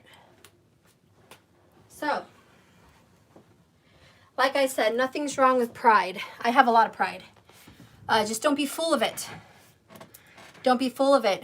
As heavy as I am on the pride in myself is as heavy as I am on the downfalls of myself. And that in itself is my pride that I work on. So I myself have to work on pride. So I'm not calling you out like you're the only one. You're the only weed in a garden of roses. I'm not saying that. I'm saying we have to prune ourselves consistently. We're not going to rid ourselves of weeds in our rose garden and forever be rid of weeds. We're constantly going to have to de-weed our garden, okay? And that's part of the inner work. So again, for the ladies and gentlemen out there that constantly watch tarot into their other person's journey, they cross-watch, or if you're watching tarot for yourself, it's a constant pruning. And one of the heaviest things I see in other comments is this has been going on for years. When is the work going to be done? That's the point. The work's never going to be done. I hate to put the light out on that for you, but part of this journey on this earth is it is a big school. There is no graduation ceremony, okay? So part of my readings and why I've titled my channel Just Keep Swimming is this love is a journey. It's not a destination. So just keep swimming. You're never going to graduate. You're never going to finish the work. You're never going to be all done with your soul work. You're never going to be completed with all your mission work and now have some peaceful union. Those are fantasies. Fantasies. Don't sell yourself short and don't sell yourself fantasies. I'm sorry. For those of you that are new, you came in and you're like, oh my God, this is very depressing. No, it's not. It should be endearing. It should mean stop looking around and looking for the next monumental success. Quit looking for some successful event, some milestone. It's a consistent journey. We're always working on ourselves. Your person is always going to be going within. You're always going to be going within. You're always going to be healing and working and growing and depruning and cleansing and weeding yourself of, ridding yourself of all kinds of things. And the beauty of this is the journey.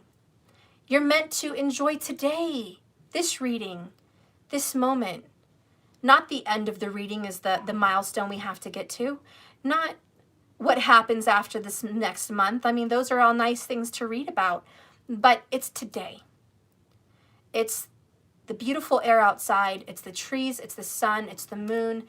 It's this reading. It's you and me. It's your friends. It's your kids. It's your family.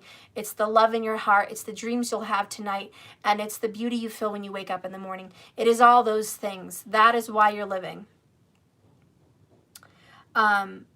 So yes,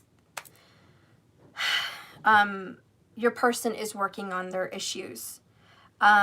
There is not a completion here. They're in the midst of it. We have Hanged Man. They're definitely desiring you and wanting to be with you. There's a lot of fear and bitterness and resentment towards this journey and towards yourself, which is probably why you guys are hung up, okay? You guys have been in a stagnation and some kind of limbo. Communication has been very shitty. Now, what if you have children? I want a message for those of you that do have children with this person, because that's no walk in the park. When you get cut off or there's no communication with the father or mother of your child, or you have no communication with your children or vice versa, they don't. Very difficult situation. So I'm going to get a card for you. Because you do need to know what's going to happen in that aspect, because you have children to think about. So for those of you that have children, let's get a card for you. With this person, tell me about the family situation. What can we expect?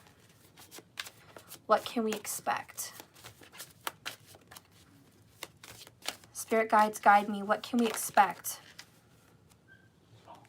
Okay. We have a no, no, no. And a different perspective. It's very disappointing news. This is another Hanged Man, number 12, Major Arcana. Again, they're refusing to wake up. When it comes to the children, they are refusing to wake up. They do not want to see a different perspective. They're saying no to the children. They're saying no to the wake-up call. Bottom of the deck is you are my other half. They still miss them and yearn for them. But they're not waking up, not even for the children. And can you imagine, a lot of you guys are blessed that you have a soulmate or a twin flame and there is no children involved. Okay, a lot of you guys are very blessed. Consider that a very divine upgrade on the difficulty that you would have to push through. Those of you that do share children with your twin flame or soulmate, the karma that you have with your person is very heavy. Not only are you bringing in the karma from the two of you, you're bringing in other souls. Yes, you brought in other souls to come into this collective soul karmic situation. And it means that you actually have a very, very divine gift of being mothering and healing. If you were not a nurturing, mothering, healing energy, you would not have been gifted that karma. You're actually clearing karma from your lineage and your person's lineage.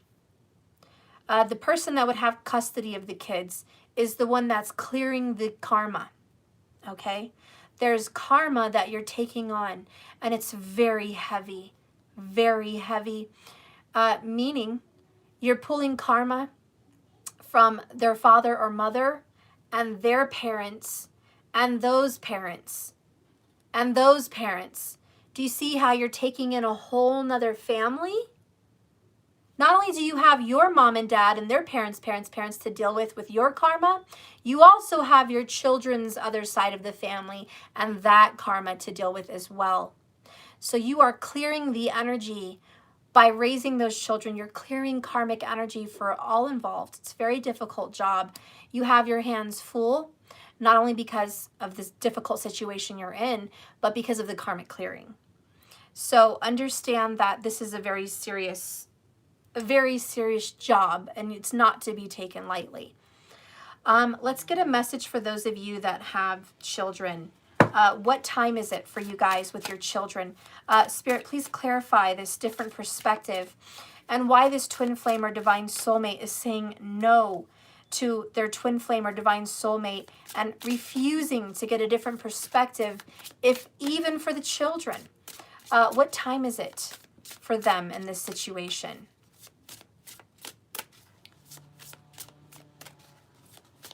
What time is it? Spirit, what time is it? Please tell me for the children, what time is it? What's happening for them? What's going to happen? What needs to happen? Stimulate. Bottom of the deck is healing, the cannabis. I love it. I love it. If you have children, this is healing. Don't think we talked about healing karma, but this is healing for the children as well. But more importantly, the card that flew out is stimulate. This is the guarana plant, and there's a brain here. It obviously stimulates the mind.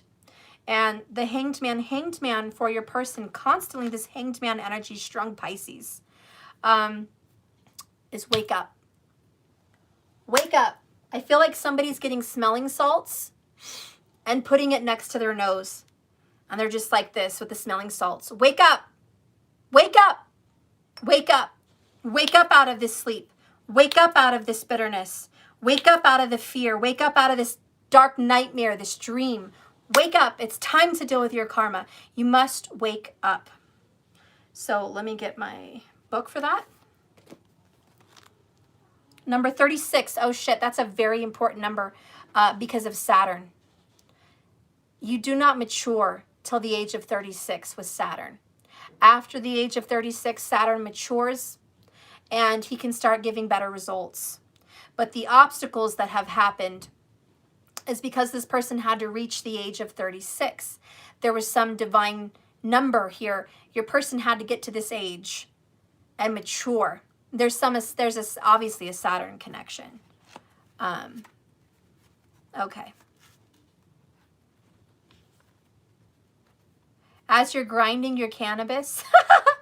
Oh my gosh, I love you, girl. That's awesome. That is really awesome. There you go. That's a specific message for you. Okay. It says here, guys, the time it is for the family here. An opportunity is presenting itself to you guys. Understand that you have what you need, and you need to take full advantage of it. Ideas and ways to affect change should also start coming to the surface for you guys. The time has gone beyond daydreaming or planning, thoughts only, and moved into a period of the first actions to make it all happen. See, the first actions to make it all happen, okay? Although you will find you are the focal point of a lot going on with these kids in the moment, perhaps even taking a leadership role in this family. Be mindful not to get too carried away with things or become arrogant. A new adventure is close at hand. So something new is close. It's not here, it's coming. It's coming. You have what you need to change this. Again, I'm going to hone in. If you have children, magic. Get into magic. You're going to have to. You've got obstacles. You've got barriers. You have a person that you have children with that is refusing. 7 of Wands, resistance. You have someone who is resisting the cleansing, resisting the eye-opening different perspective, resisting waking up with the Hanged Man. And no, no, no. You have someone who is very stubborn, and you, my dear, have the power and the authority to make shit happen. It says here you have everything you need to create an opening here, a breakthrough. Actions are going to happen. This is beyond your daydreaming. This is beyond manifestation on the visualization board. Okay? This is beyond just thoughts in your meditation. Okay? It even says it here. This is, the time has gone beyond daydreaming, beyond visions, beyond speaking manifestations. It has gone beyond that. We are done with that. That time has come and passed. Listen, it has come and passed for you.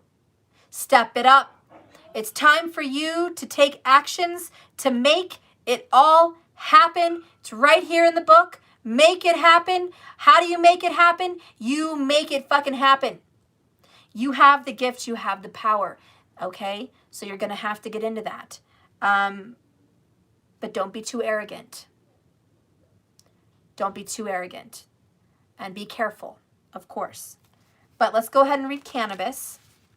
This is just those who have children. Somebody said, what the fuck?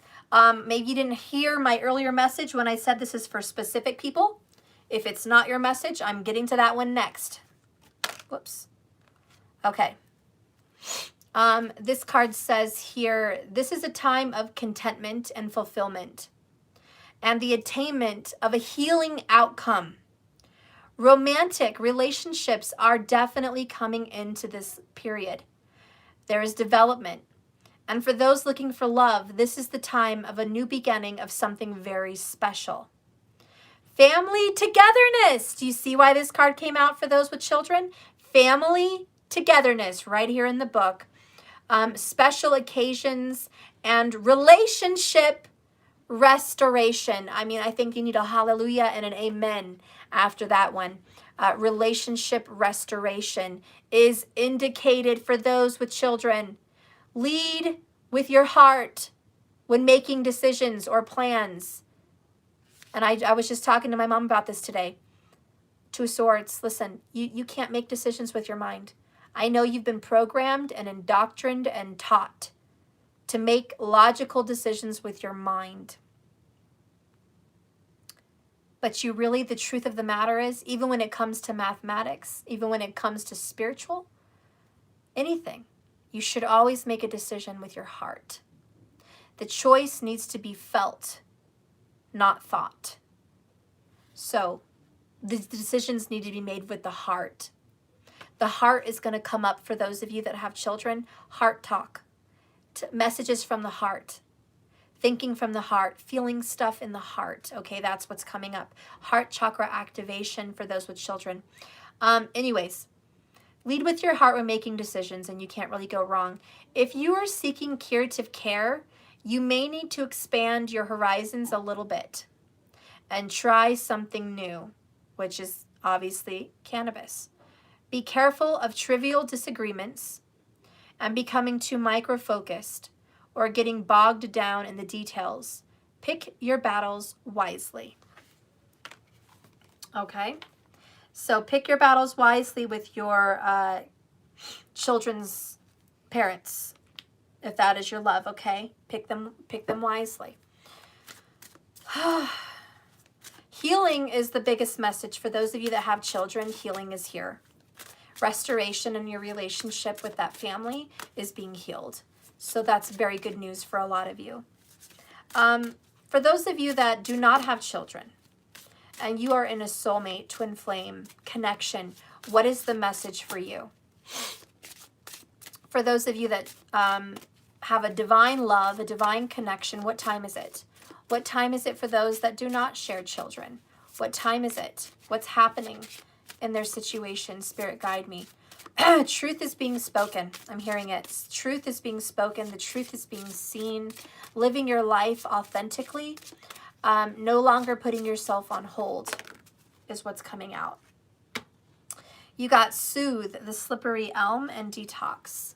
Soothe and detox. So the message is for those that it's not about children or family. It is this. You are soothing your heart from heartbreak. You're soothing your soul from rough waters. Six of Swords energy here. You're overcoming difficult times and moving into smoother energy. Okay, so you're moving into smoother energy. Number 35.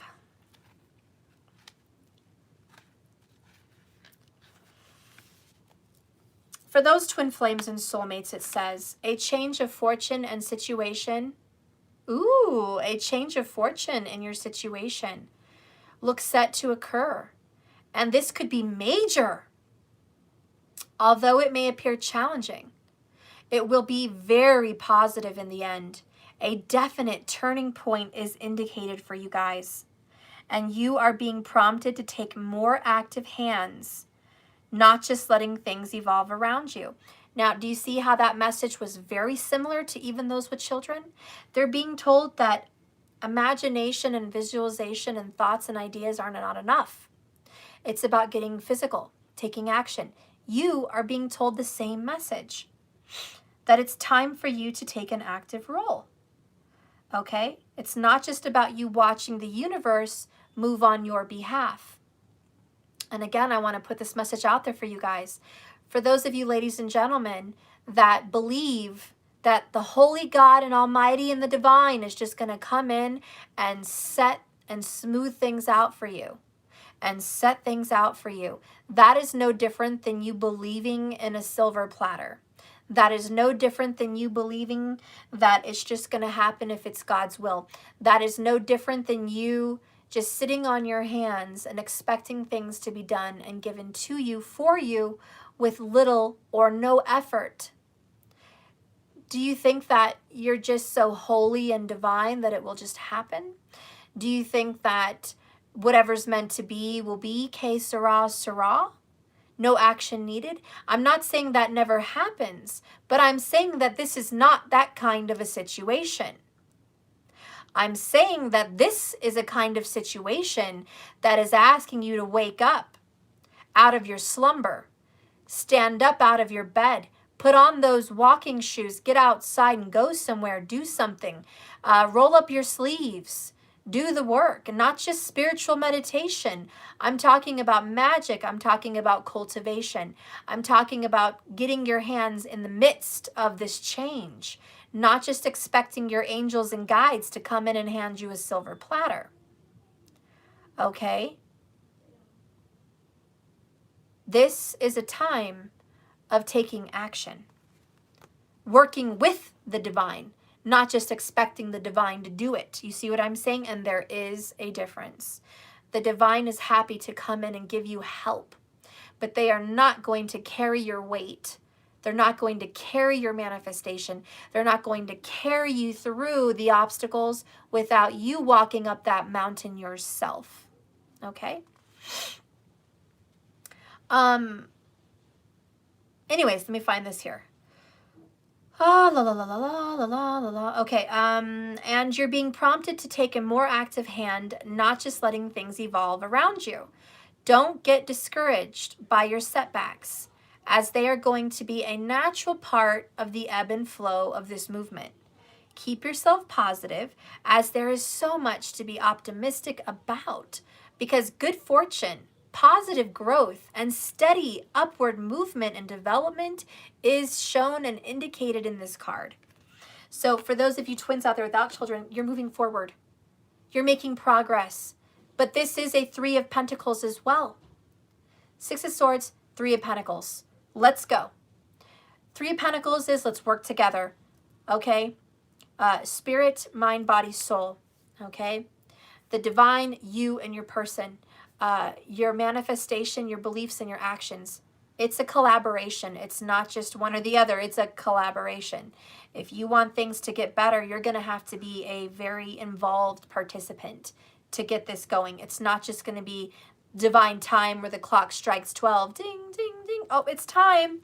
It looks like I'm about to be blessed. I've been sitting here on the couch for so long, and finally it's time. He's going to arrive, or she's going to arrive. No. Spirit says, sorry to burst your bubble here. I'm going to put a pin in that and say, no, you actually have to work and cultivate this. So then we're going to go ahead and read Detox, which is the number 16, by the way, which is a tower card energy in the major arcana. So you're about to get a tower, but it's for the better. It's to clear out the old, clear out the toxicity and the negativity and the drama and bring in the new. That's the detox. So we're clearing it out. We're clearing out the karmic drama. There is a great power and vitality to be found in letting go. Your daily routine or something that you keep doing the same way has to change. So that's very Eight of Pentacles. You guys have been doing the same shit over and over again, and it's not working. It's not happening. It's insanity. You're expecting something different to come about after you've been consistent in your energy. And it says, no, you actually have to stop doing whatever's been consistent and change. Okay, because there's a far better outcome, and it is promised. If you just let go of this outcome and the way you're doing things, and you trust in the power of walking away. So for those of you that don't have children, you're going to have to trust that walking away is actually going to create a tower moment, which is going to create movement, which is going to create the throwing out of the old, the clearing out of the karmic and the karmic energy, and the moving in of a new beginning. You have to be prepared to do that. It's scary, but you're going to have to do that. I mean, that's what the card's saying. Room needs to be made for what you want to come into your life. Okay, so I have to stop there because they're telling me this. This is a very big message, and it's for everybody, even those with kids. This is a big message. I don't care if you have a clean closet, a clean house, and perfection. I don't care if your body's on point. I don't care if you meditate 6 times a day and you're spiritually awoke. The situation that this card is addressing is you have a vision and a picture and an energy of your relationship, and it's stuck in a peripheral box, like an imaginative box, and it's clogging up the front of your door. You have a big, just imagine a big, huge Amazon box, like the size of a sofa. It's blocking your door. No one's going to be able to come in and out of your door till you move that fucking box. What is in that box, this is the vision they gave me, is your old life, your old love, your old history, your old vision of what you were with this person. Whatever you guys were, it's in that box. Whatever you had with them is in that box. Memories, visions, the outcome, how you thought union would look, matching tattoos, memories, pictures, sexual memories, things you want to hang on to, everything, okay? It's in this big ass box blocking the door. And in some part of you, which is very Cancerian, you're thinking, I have to hold on to this box because if I let go of this box, I lose this person. That's the different perspective on your end. You're going to have to move the box. And I'm not saying you have to get rid of the box, but you have to get it out of your space. Put the box somewhere else. Take this peripheral box to a storage. Take it, bury it. I don't know. Put it in a closet somewhere in the back. I don't know. But you have to move this box out of the way. I'm not saying you have to burn the bitch, but I'm saying you have to move it out of the way. So you can make room for the new person to come in. And I don't mean it's necessarily a brand new being. I mean, they're not the same person you remember. Years have gone by. Months have gone by. They've changed. They're different. They maybe like different foods. Maybe they wear different things. Maybe they have a different hobby. Maybe they have a whole different job. Maybe they're a whole different person than who you remember. Maybe you remember them being stylish, always wearing jewelry and going out on the town and being in the city. And now they're country boy, country girl. Now they like to wear cowboy boots. Now they like to go shooting in the woods. Now they like to garden. Now they like to get their hands dirty. Now they're, looking like a hippie. I mean, I don't know. I'm just giving you an example. Whoever you thought you had back then is changed. And if you keep blocking the door, waiting for that person in the past to come back into your life, you're not welcoming your twin as they are now. You're not welcoming the soulmate as they are now. You're saying, look, hey, I don't know who you are, but I'm waiting for this guy. Or I'm waiting for this girl. She needs to come back. He needs to come back. I want that person back. Spirit says you're not going to get that person back. That person is dead. That person is gone. I'm glad you still have those memories, but they're gone. They've evolved. They're different. They're changed. You have to let them go. And you have to move out of the way so they can walk in. You need to move their past self out of the way so you can meet their new self, because they want to introduce you to who they are now. They don't want to, meet you in the past. That's not happening. The last bit of the card is new ideas, healing, and growth are just around the corner. But you need to release, cleanse, and be ready to accept, forgive, and forget. It's time to move on. I don't really like the forget part, but I have strong Cancerian anyways, but I don't like the forget part. But you have to release for sure, Not every word written is written in gold or stone. Take it with a grain of salt. Take some of the message, maybe not all the message. I'm not thinking here that you have to completely let go of your person. I sure as shit would hang on to those good memories, those happy times. I sure as shit would hang on to that connection, but I also wouldn't be expecting that person to return. I would treat that as a memory, and I would treat that as who it was. It's like me looking at my 30s, 20s pics and saying, I wish I was that person again, but they're gone.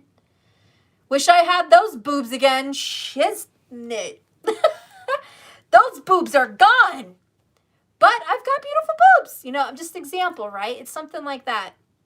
Look back at the gorgeousness, but don't hang on to it. It's not who you are today, right? And we have to let go of who we were and accept who we are. And I hope you can get what I'm saying with that, okay? So there you go, guys. Yeah. I used boobs as an example because clearly I'm retarded. Sorry, guys. Have a little fun with it, okay? Either way, you're going to have a fresh start, but you have to welcome in the new, okay? I certainly wouldn't be looking in the mirror saying, hey, you busted out 3 kids and you're going to look exactly like you did before you had them. Yep. Nope. No, don't fool yourself, okay? You're not going to bust out 3 kids and look the same. You're just not. I don't care if you're a Victoria's Secret model. You're just not. Your hips are going to spread, honey. It's going to happen. You ain't going to be in that size 3, okay? Your feet are going to grow. Yes, they are. As well as your ass.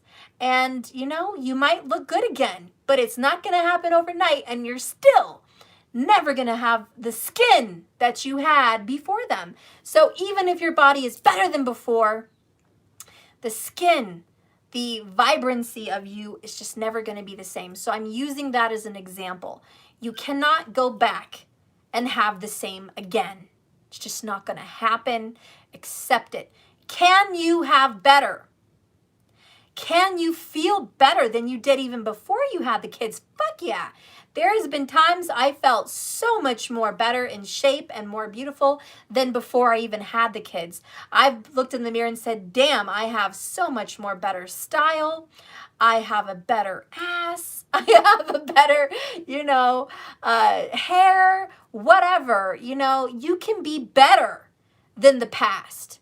Just don't expect your past to creep back up again. It's just not. And I think that's your relationship, I think you guys, you had a really good thing. You had a really good thing going on back then, okay? It was beautiful. They hugged you, they kissed you. It was romantic. There was sweet words shared. There was innocence. There was passion in the kiss. There was beauty and love and newness and innocence in your first times together. There was excitement in your relationship. And I'm not saying you can't have a deep connection with them again, because you definitely can. But I'm saying it's different. You're not going to have the innocence. It's no longer innocent. The innocence of that connection is gone. Goodbye. It is a past. It's a memory. The excitement can still come back. You could be as excited tomorrow as you were then to see him. That's still there. Okay? But what they looked like, how they touched you, what it was, it's not going to be the same. They just met you. They were just into you. They were so excited about your connection then. Now it's been tainted. It's tainted because there's another third party. You can't deny what's there in the cards. So please don't fuck with me on this reading. Okay? It's not going to be everyone's message. But it's tainted because now there's somebody else in the mix. There's somebody else after you. You see what I'm saying? You're not the only one. They've had someone else. They've shared kissing moments with them. Own it. They've made love to them. Own it. They've built a life with them. Own it. You have to own that things have changed. And I think that's the hardest, most difficult part for you, is to accept that what you had, you're striving so hard to get it back, but it's not going to be the same. It's tainted. So the only good thing that you can get from this right now, from this message, is to heal. Heal. Cry. Yell. Mourn. Grieve. You have a right to do that. You have a right to hang up this phone and grieve. You have a right to get mad. You have a right to feel those tears fall down your face, because that what you had was so precious and it's gone. And that is a grief. That is a death. You have every reason to mourn. And I think it's letting it in. You have to feel it to heal it. You have to let it crush you completely and break you open so you can be reborn. This is that phoenix rising. You got to burn, right? The phoenix has to come up out of the ashes. So something beautiful is going to be reborn out of your love. Your soulmate connection, your twin flame connection is beautiful. It's special. It's divine. It's ancient. But it's changed. And maybe for the better. But you have to let that past go so you can let them come back. So Spirit, let's get a message on that. How are they coming back? Ooh, I love it. We got magician energy here. That is a magician. Bottom of the deck, 22. See, it's the constant double-digit numbers. We got 177 likes as I'm watching. You know, it's the double digits. You see them everywhere. We have 113 minutes and 11 seconds up there. 11:11's up there. Come on, we're seeing them. We're seeing the numbers. So we have someone here projecting an image on the screen, which to me is nostalgia. It's projecting an image of something that already happened. Okay, so bottom of the deck, we're trying to recreate the past. And do you understand what I'm saying? Am I making any sense to anybody about what the hell I just said? Like that you guys are trying to recreate the past with this person. You want to bring him back and you want to get it all back. You see, that's what I'm saying can't happen. That's what I'm saying is over. That's what I'm saying is the box that's blocking the door. We have to let this go, right? So anyways, I hope you guys get what I'm saying. And so here we have a magician, and this triangle is just beautiful spiritual number. It's the Trinity. It's Father, Son, Holy Spirit, mind, body, soul. It is this trine is very powerful. It's very healing. It's just this good energy here. And he is manipulating the energy around him. And there's a dove, which brings hope and peace and love. It also represents Venus, which is love, romance, and relationships. So you are calling in the love. You're calling in this relationship. It's happening, guys. But we've been talking about this the whole reading. Magic. Don't tell me I'm wrong. I know I'm not. I know I'm not. For those of you that are scared, you need to get into it, because you have to take action on these breakthroughs. You have to get a different perspective. Hanged man, we must, or nothing's going to move forward. This is going to push you out of your comfort zone, and it's pushing them. So we have this beautiful magician here. He's restoring hope, restoring faith, and he's creating. He's creating something new, and he's protecting his love. You guys are protecting your love. Let me read this. Where's my book? You are protecting your love. It's not ruined. It's not destroyed. It's a very protected relationship. Where the hell is my book? Okay. Trying to find my book. I really like to beat myself up when things like this happen, because it's so annoying, and I'm sorry that I'm looking for shit and then I don't see it. It just bugs me. Okay, I found it. Number 25. Let's see what this says. Okay.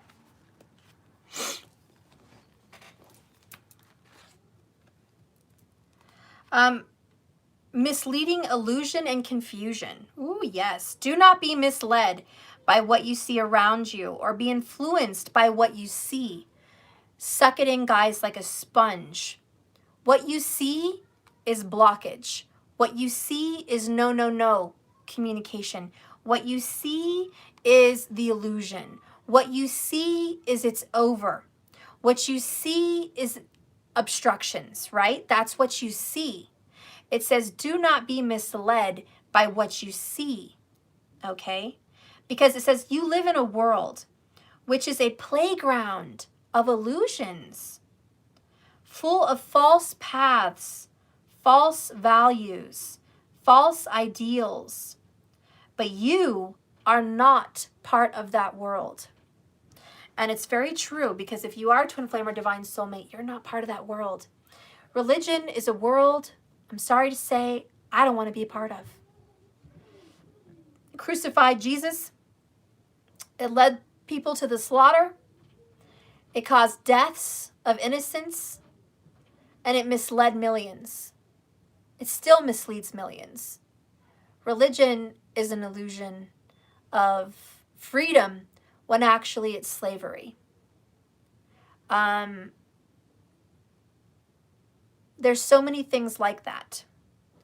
But religion has been a powerhouse on our earth for so long, I can't remember. And it's really about controlling people. And I'm not talking about morals. You don't need religion to have morals. Morals is a human code in our DNA. We know we have good morals because we have a compass in our heart. Our heart carries the code. Our heart carries the compass. We know what is good and what is bad, and we don't need religion to tell us. We know it's wrong to hurt someone, and we don't need anyone to tell us otherwise. We know that. It's in our DNA. It's in our makeup. We are encoded with that beautiful law inside of us. But magic has been pushed out for centuries, it feels like, because people were afraid of its power. Because there's one thing about magic that religion hates, and it's God is in us. It's we have the power to create. It's we've been gifted the energy of manifestation. It's we have the authority on our lives. You see, religion doesn't want you to believe that.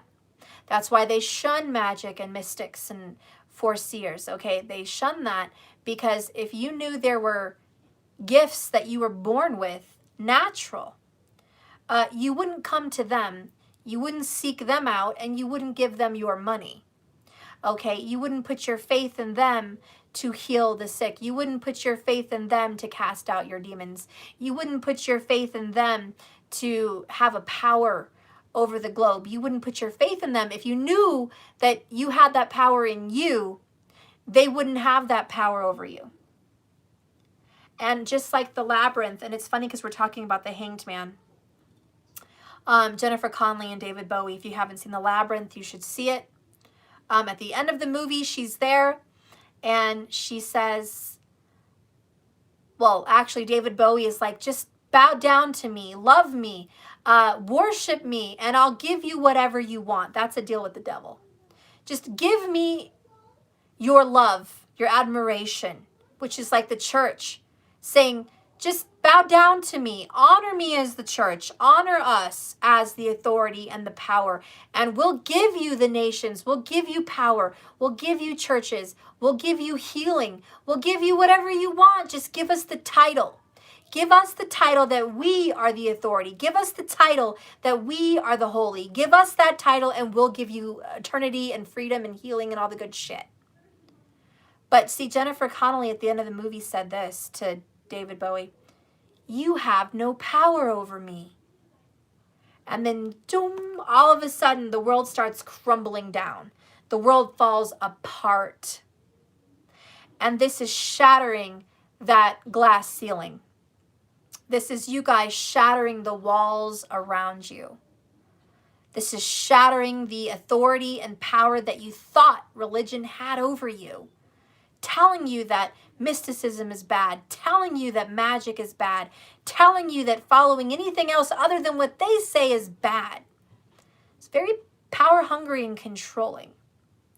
So really the freedom, which is this dove breaking free, and Jesus is like the dove, Archangel Gabriel is like the dove, and it represents awakening as well as love.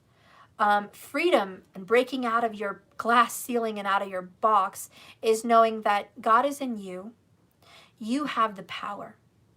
You have a relationship with the Creator one-on-one. You don't need to go to a preacher, pastor, healer, priest, anybody to go through God for you. Go to God for you.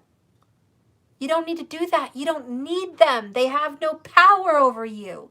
You go directly to the seat. You speak directly to heaven and your archangels and your spirit guides. You call on the spiritual power and authority that is spinning around you even right now. The universe is spinning around you.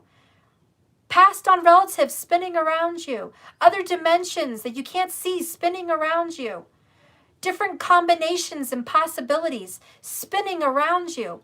And you have the key to unlock all of it. You just have to know you have the power to break the illusion that other people have to go there for you. You have the power. You don't need to pay me or pay anyone to break through barriers for you. You have the power to break these barriers for yourself. You just have to get educated and know what it is you need to do. That's all you got to do. And that's free. There's a plethora of information in this world. And how do you know which one is right? How do you know who to follow? How do you know who to listen to? How do you know what spells are good? How do you know how to manifest energy? How do you know all these things? Which is the right one? Well, it starts with the very first step, which is belief and faith in yourself. If you miss that step, you've missed everything. You start that journey with believing in yourself, which is why every single time you do a divine reading, you guys get the 9 of Cups, 9 of Pentacles, which you guys had, and it's self-love. Self-love, self-respect. It's important, and it always comes up because it is important. Because if you don't have that, you have nothing, and you can't make anything happen. So anyways, this card says here, what we experience and how we interact is often indirect and from a distance. Physical interaction that would normally have provided all of our senses would normally have provided an opportunity or feedback or assessment. But this is coming to you now increasingly fast. And it's being replaced by virtual alternatives. From email to texting to social networking to the internet. Our relationships are becoming increasingly defined by a virtual world that is not physical. It's an interaction that can distort and substitute reality. We can now create multiple new identities, multiple universes, and multiple personalities and multiple manifestations. How we go about quantifying people and events is now increasingly based on new paradigms that can provide a false perspective both for viewed and viewer alike. There's a lot of illusions out there, guys. And again, I just have to hone in and tell you, twin flames and soulmates, follow your heart. That is your compass. Make all your decisions with your heart. Everything can be false out there. You're in a world of illusions. You see your person in relationships on Facebook. How about Facebook? You see your person on Facebook, okay? You see your person with their facade in this world and how people view them, their rumors. It's not true. Okay, the same with you. We all have illusions, fantasies. Reality is always going back to your heart. Your heart defines your reality. Home is where the heart is. Love is where the heart is. And where love can be found ever, even once, it will never be destroyed. If you once had love with this person, you still do. That is something that is created in existence and will not go away. It will not go away. I'm going to get a message about how your person feels about you. Okay. All right. So don't be scared off by your illusions. And don't be scared off by the illusions you see. And I guess before I go, I want to say this. Be careful what your eyes see, because it can instill fear. It can make you scared. It can prevent you from any movement. It can prevent you. So just watch what you're watching. Watch what you're believing, because it can alter your reality. And you're manifesting your reality. It's your dimension. It's your world. So be careful what you're projecting and be careful what you're viewing. And we did have that card at the bottom of the deck, projection and viewing. So be careful what you're putting out there and what you're watching, okay? Don't believe everything you see, and don't judge a book by its cover. So how does your person really feel about you? Let's get one of my love oracles. How does your person feel about you? All of me loves all of you, just like Unconditional Love by John Legend. All of me loves all of you, that song, okay? And if you guys can play it in your head or find it on your phone right now, that would be great. But, you know, I'm not going to sing it. My voice is just not even close to being able to hold a tune right now. But, you know, it's a very beautiful song. He plays it with the piano. And the way he says, you know, all of me, he really puts all of his energy into the word all. And you should listen to that after this reading, because your person loves you, all of you, but is just so scared. What does your person want to say about the fear they have in this connection with you? What does your person want to say about the fear that they have? What do you want to say about your fear? Oh, will you forgive me? Your person wants forgiveness. Okay, we have the forgiveness card. Okay, your person really wants you to forgive them. Please forgive them for being scared. They can't really help that. They're trying, okay? They can't help that they're scared, but they are trying. Lord, how many times shall I forgive my brother or sister who sins against me? Up to 7 times before what? We're done? 7 times is good? No. Jesus answered, I tell you not 7 times, but 77 times 7 times. Okay, and that's Matthew chapter 18, verse 21 through 22.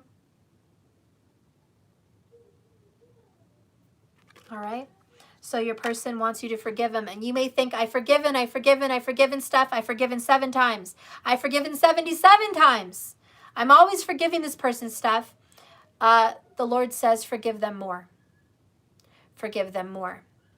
There should be endless forgiving. Endless forgiving. I posted something on my community channel recently. I don't know if you guys ran past it, saw it, whatever. But it said, something about how does true nature forgive?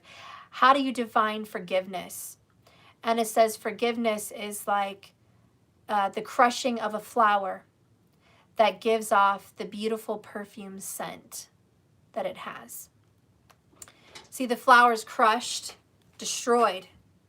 And instead of being mad because it's destroyed and lost its life and its beauty, it gives you a beautiful perfume. Also, the dragon movie's over. Okay, I'll be right out there, sweetie. Yeah, but I want videos. Okay, well, I'm almost done. Can I have snake videos? Yes, you can have snake videos. Can you ask your brother or sister to come and help? I just saw Maya. Go get her. So anyways, whatever. I got interrupted. Bottom of the deck is just breathe. And it's from the universe. Just breathe. Keep forgiving and just breathe. Yeah, the flower with the perfume, right? It's on my community if you guys want to see that post. But the flower gives off a beautiful scent even though it's been crushed. Because that's forgiveness. It's you've crushed me and ruined me and I'm still going to give you a beautiful perfume. I'm always going to love you. I'm always going to love you unconditionally. I'm always going to love you twin flame. I'm always going to love you soulmate forever and ever. I love you for everything you are, everything you wish you could be, everything you're not, everything you were, and everything you are. I just love you. I love you because I embody love. I love you because we make love look beautiful. I love you because love is not perfect. I love you for being you. I love you for being beautiful. I love you through the end of time. There's nothing you could do that could make me not love you. I love you because I have love in my heart. And as long as I have love in my heart, I will always love you. And that's really what needs to be said for this relationship. And don't forget the very beginning of that reading, the strawberry. Be sweet. Put sweetness into this relationship. Always deliver sweetness, speak kind words, speak goodness into this relationship. Give it life when it's dying. Give it water when it's thirsty. Give it love when it's drowning in hate and anger and resentment. Feed it. Feed it the energy you want it to become. Otherwise, it will just blow up on itself. Where's this relationship going, Spirit? Show me the divine directions of this twin flame journey. Where is it going? We have ground. It's time to ground and center your energy. Be truly present in your life. So you guys are being asked to go ground. You guys know what that means without saying. Get out there and do it. You got the home card. It's time to renovate or change something in your home environment or move home. Okay? So a lot of you guys are working on the home. You're probably going to hang up my phone and go work on your house. Do something. Paint, do dishes, laundry, rearrange the furniture, purchase something new, put it on your wall, decorate, whatever, you know. It's about enjoying the present moment, being at home, being grounded in who you are. It's very important for you guys to love this earth and love being here. Do you love being here? I work with a lot of people that are light workers, and a lot of you guys can't wait to leave this earth. A lot of you guys struggle with dealing with being on this earth. Your lesson here, and something that I want to tell you, is stop. Enjoy this earth. You were put here to smell the flowers. Stop and smell the roses. You were put here to enjoy the sunrises. How many have you seen? The sunsets. How many have you seen? You only have a limited amount of sunsets and sunrises you'll ever see your whole life. Are you enjoying them? How many starlit nights do you get to go enjoy? Are you enjoying them? There's a number. One of these days, it's going to be the last time you get to see the sky. How many puppy kisses do you get to have, or kitten hugs and cuddles do you get? How many cuddles with your little ones do you get if you have any? Okay, these are all important things. There's other things to life than spirituality and love. It's about being grounded to this earth. That's why you're here, to enjoy Mother Earth and the things she gives you. You have a relationship to work on here too. We can't just forget about this. We have to cultivate this relationship. Mother Earth wants one with you. Okay, let's start getting to the end of this reading here. What's going to be happening as far as the actions taken in this soulmate twin flame relationship? And if you guys don't mind, I'll have to come back on maybe tomorrow to do the 15s because I got to put Matthew to bed. It's getting late.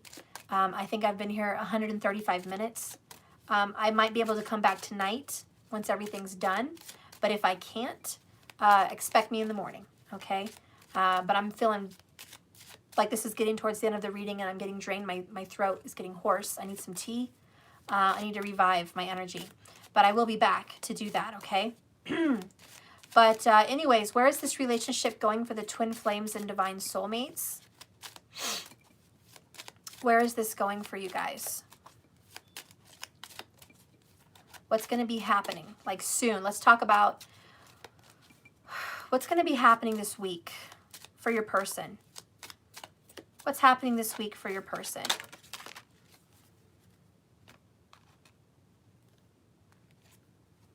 Okay, the first card I saw was the Sun card, which is an enlightenment and an awakening.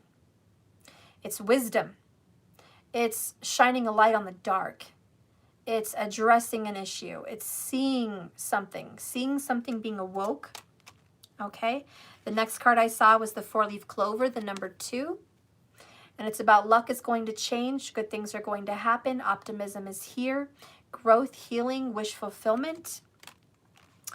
Your person's actually going to be getting a positive attitude too, is what I'm seeing. So this week, your person is going to be a lot more positive than they have been. So they're moving into positivity. They're not into it right now, but they're moving there. The compass is guiding them. Okay, is the next card. And we've been talking about a compass. And remember I told you what I think the compass is? The heart.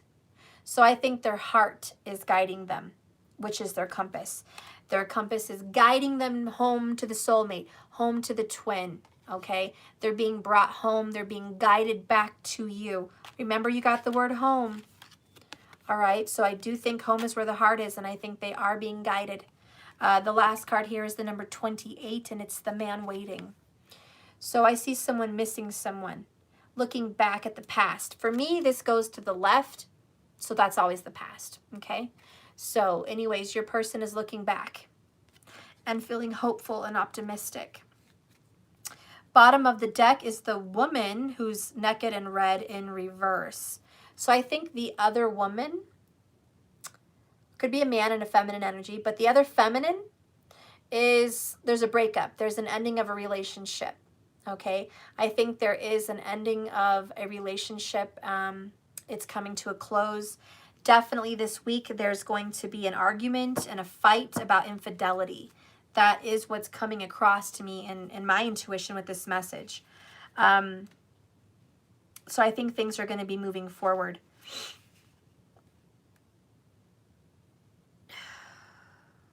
Okay. This lady of the, this card talks about, hold on, that's a different lady. Okay. It's a female or a feminine energy. This woman is in her thoughts, wandering. She's in a mood that connects this woman to a male counterpart. The red rose provides additional points to the connection that binds them. It is a token, a gift, and something received, something shared. So whatever gift they shared, sex, passion, relationships, commitment, it's being taken away. It's in reverse. Okay, so there's a loss there. Something's being lost and taken. The man is upright, which is the 28. A man is looking and sitting upon his chair holding a red rose, the rose he was supposed to give to her, right? This man gave a rose to her, but is now looking at the past and thinking he should have given his rose to another person. So someone is regretful. Your soulmate, your twin flame is regretful about giving their commitment, giving their love, and giving their relationship to this person. And this person's looking backwards. I also feel that a four-leaf clover might be very monumental for you guys. Maybe there's an Irish connection, or maybe there's someone that has a four-leaf clover tattoo, or maybe you guys were on a walk at a park or something, or at your house, and someone found a four-leaf clover. And it was monumental because you remember that moment. You remember the moment one of you guys found a four-leaf clover. It was a blessing. It means your relationship is blessed. It was meant to be. It was fate.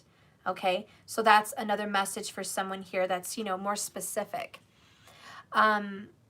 This speaks of waiting and patience and quiet endurance. There is this sensitivity from this picture that communicates the nature of the romance. He looks to the left in this card, looking at the past. Okay, so yeah, this person, and you even had weight on me right here for how they feel. Okay, so yeah, your person definitely has this waiting that they are going to wake up with the sun. They are. Okay, and I'll read the number 2 for you. I bring you luck. I bring you happiness. I make things better. As long as there isn't a negative card after me, which there isn't. I will turn difficulties into opportunities. I am a nice surprise and happy size. This card depicts an explosive energy. The four-leaf clover bearing white flowers is showing vibrant, fertile, promising growth and luck. The white of the flowers symbolizes the purity of luck. Where this card is placed, all is well, and when taken into context of flower language, the white flower is known as the symbol of remembrance. Oh, of remembrance. And what do we have? Someone who's remembering. So yes, your person is remembering you and remembering the love that you guys shared. So anyways, it says this card can mean think of me from someone afar. Oh, so see, your person is like, think of me, because I'm thinking of you, right? Think of me, forgive me. This is from someone afar. They're definitely having warm romantic feelings of you. And at the very least, thinking about the relationship that ended and how they wish that didn't happen. Okay. So, okay. It's also known as an Irish shamrock and is associated with luck. Since the four-leaf clover is less prevalent, the act of finding one naturally in the wild is considered very lucky. The clover is known to have associations with love, passion, and abandonment. See, and I think you guys were abandoned. I think there was abandonment here in your connection. So here we have a medieval energy of poetry full of passionate energy for two young lovers in the fields of clover. So here we are also having a state of being lucky in love. However, well, we don't have the sky. If it said if it was next to that, it would be bad. We don't have that card. So yeah, this person is remembering the love and certainly lucky in love, feeling lucky in love that they've ever even had a chance of meeting you. And 31. The sun. Here comes the sun. I am success. Hear me roar. I control your ego, your charisma. I cannot talk. I boost your confidence and your courage. I bring victory and glory. But be careful. Don't get too cocky or you'll be burned by my arrogance, like Icarus. The solar face as the moon that follows carries the essential nature of this card. Blessings, success, and big luck. In this card, we also have a scroll of time.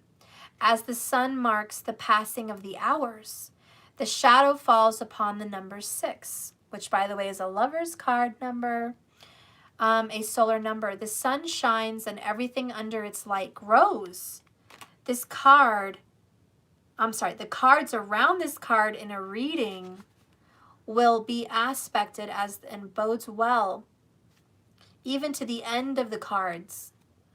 The light that shines from the sun is energizing and revitalizing in nature.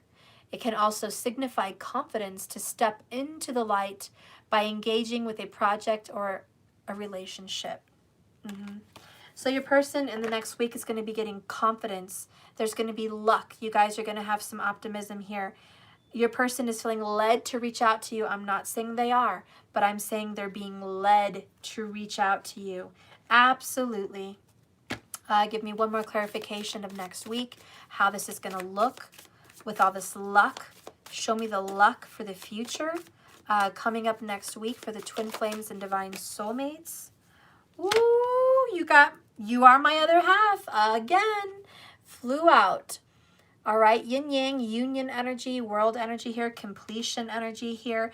Bottom of the deck. Didn't I tell you since the beginning of this reading? The double digits. You got number 44. And it is breaking free.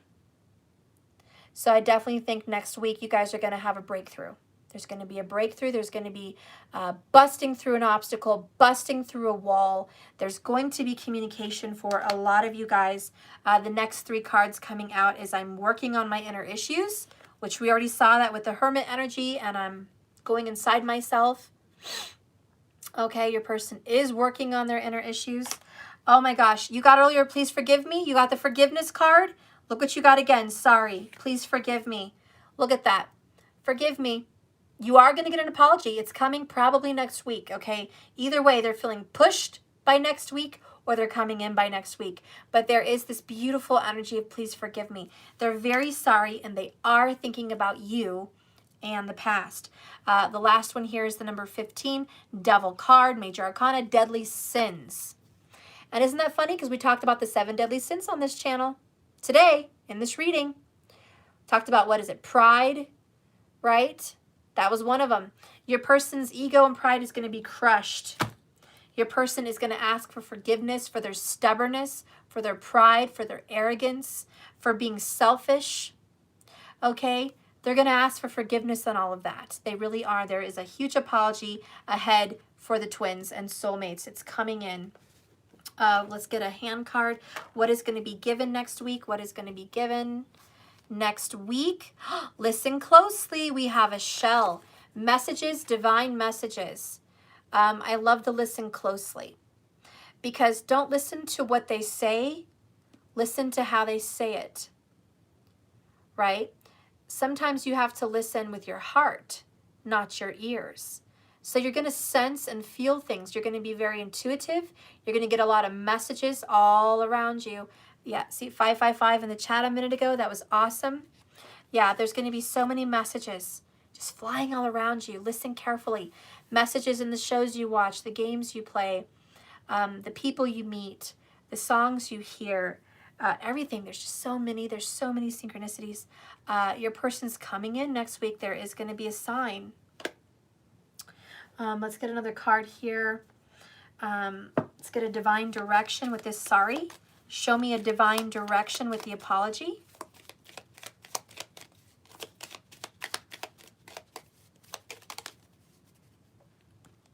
You're not going to believe it. How many wait cards have we had? Wait, wait on me, and we got wait.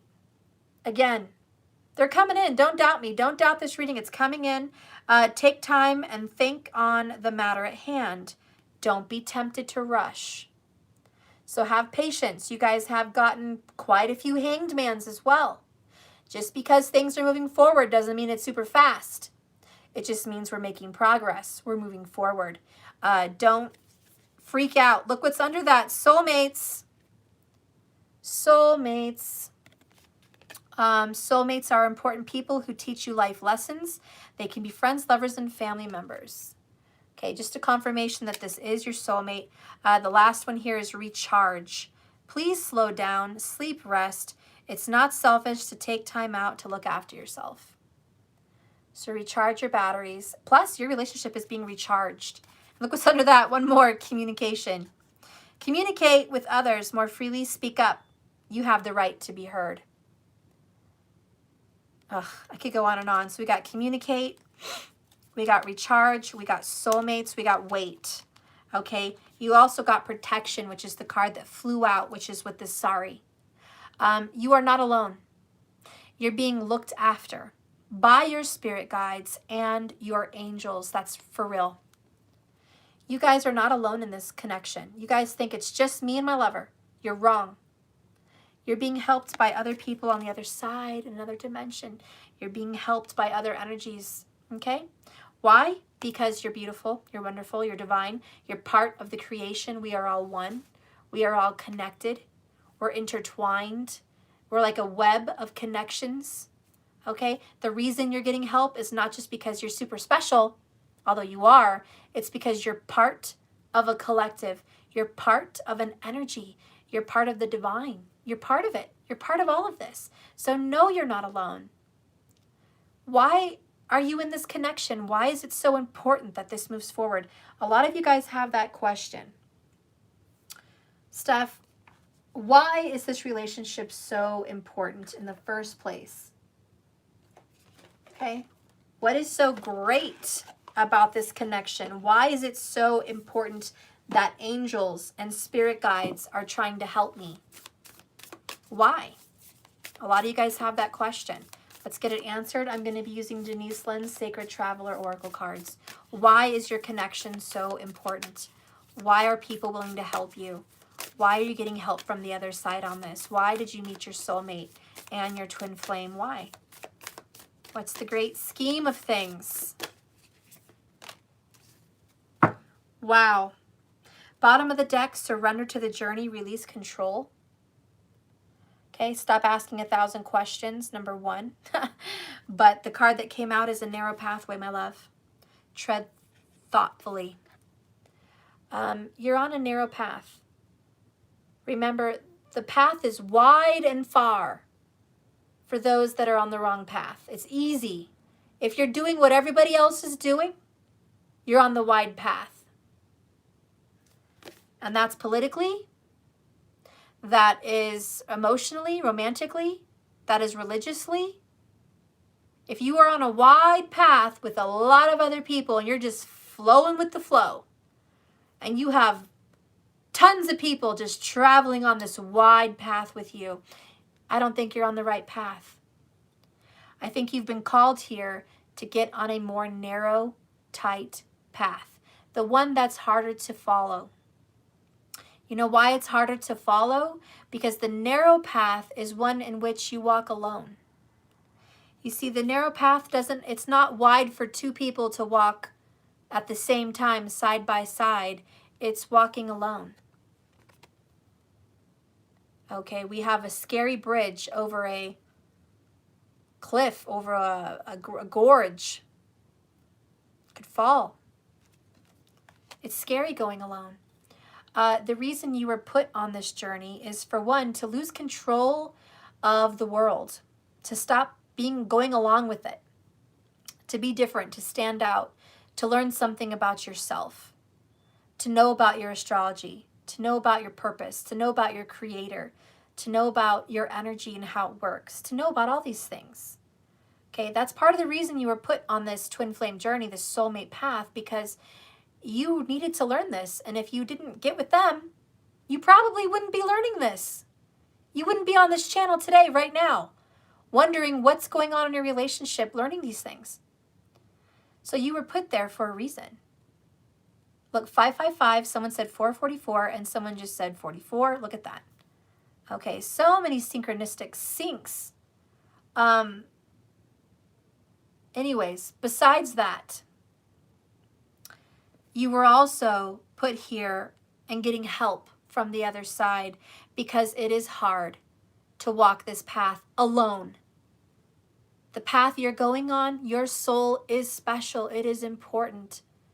Why is it special and important? Because the Creator is special and important. And you're part of Him. You're part of her. The universe is important. It sustains life. And you're part of it. We are a web. We are full of connections. When you move, I move. When you cry, we cry. There's a collective ripple. We are all affected by each other. So really, you're not alone. Okay, we saw guides down here. Or was that? Yeah.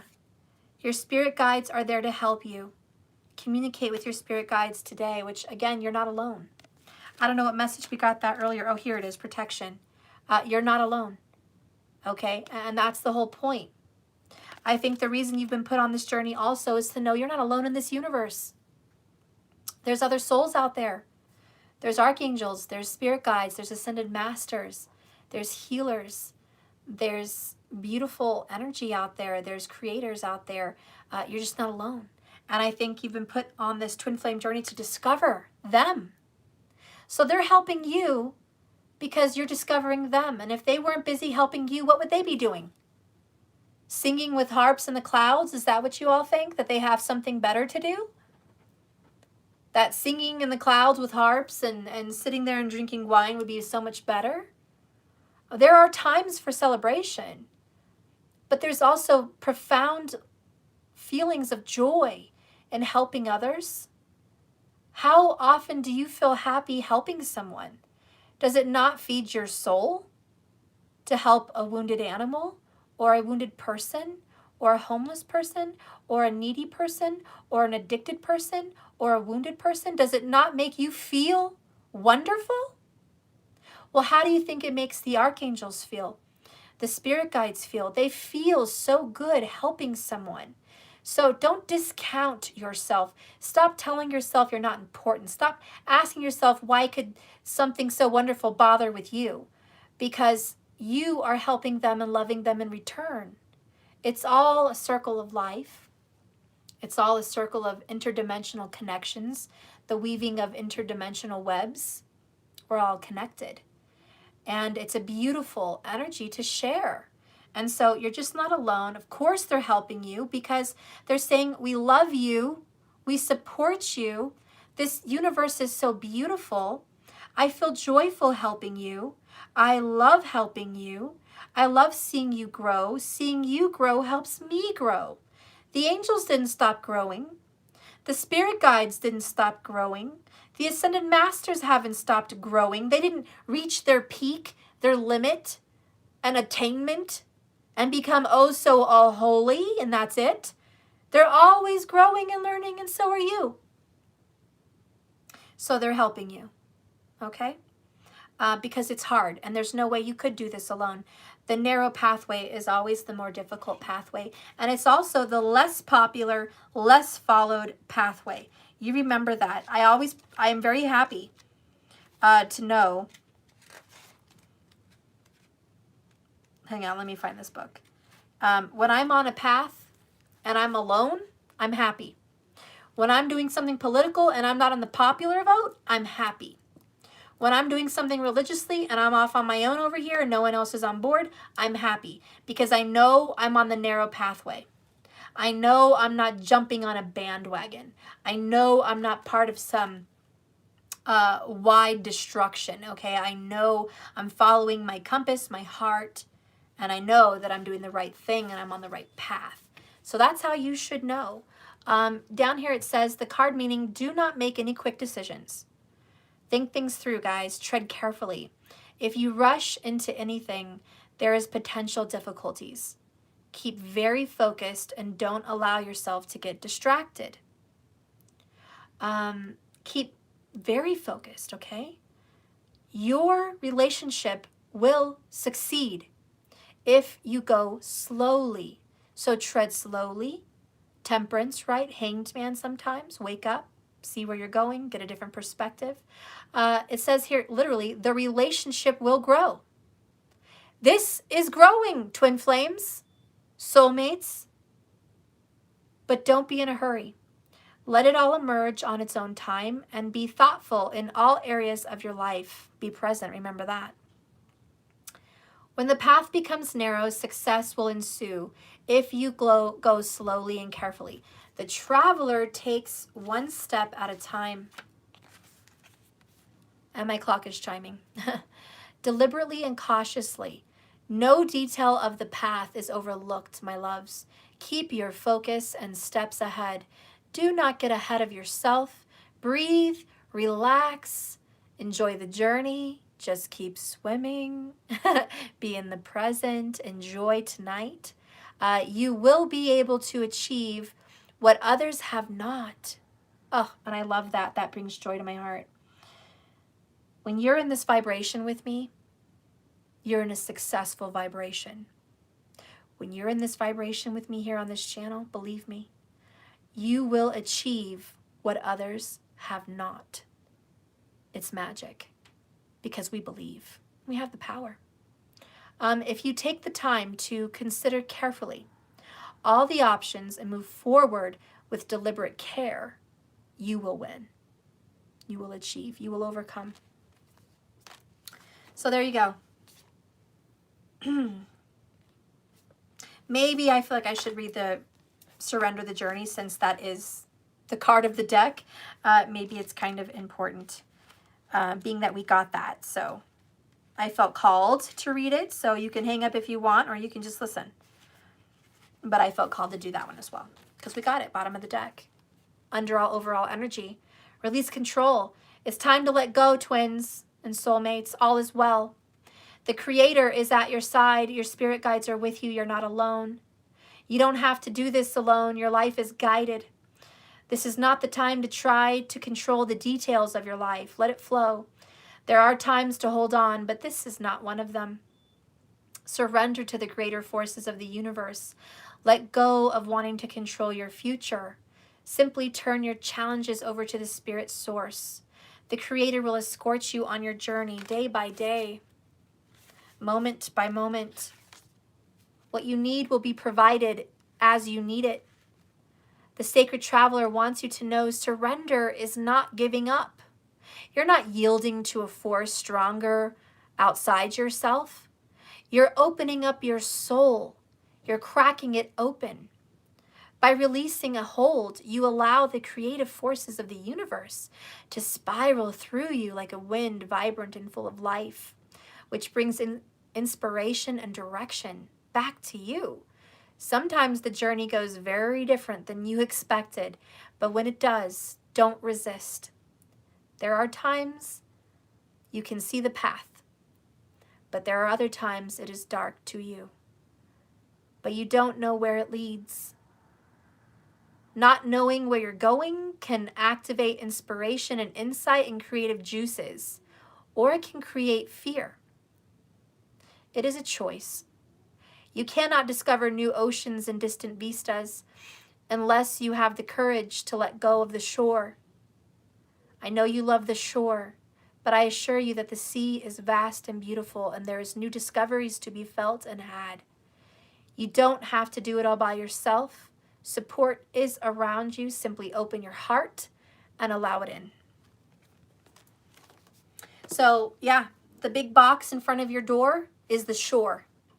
Don't hang on to the shore, guys. Move that big box of whatever you guys had going on. Shove it out of the way. Make room for this newness to come in. I know you think that maybe that's opening a door to somebody else. I know you're thinking that's closing a door to them and that's it and it's over. It's not what this card is saying. It's saying surrendering is just releasing that whole situation, which was all fucked up anyways. It's time to bring in the good, honestly. And do I think good is coming for you? You bet your ass I do.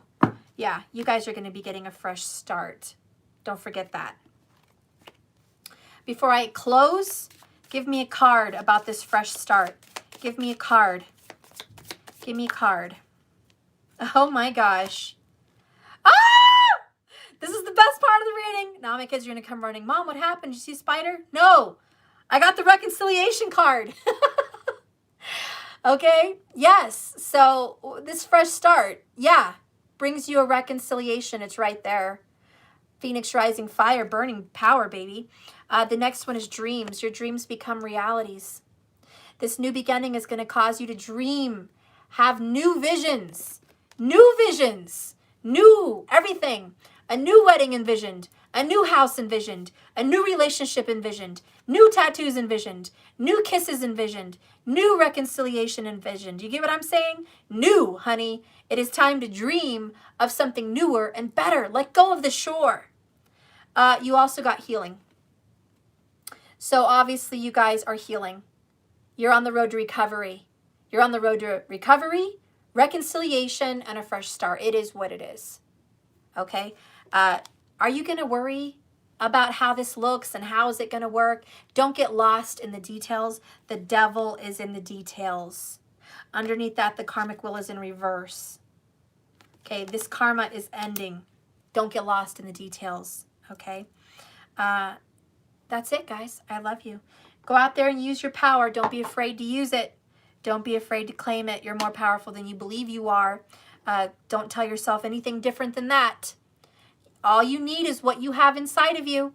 All you need for your magic to work is what you have right now. Trust your ancient path. Trust your past life self. You have the answers. You have the magic in you. You have what it takes. You know what it takes.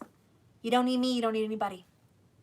I love you guys. Thank you for watching. And like I always say, this love is a journey, a big ass journey, not a destination.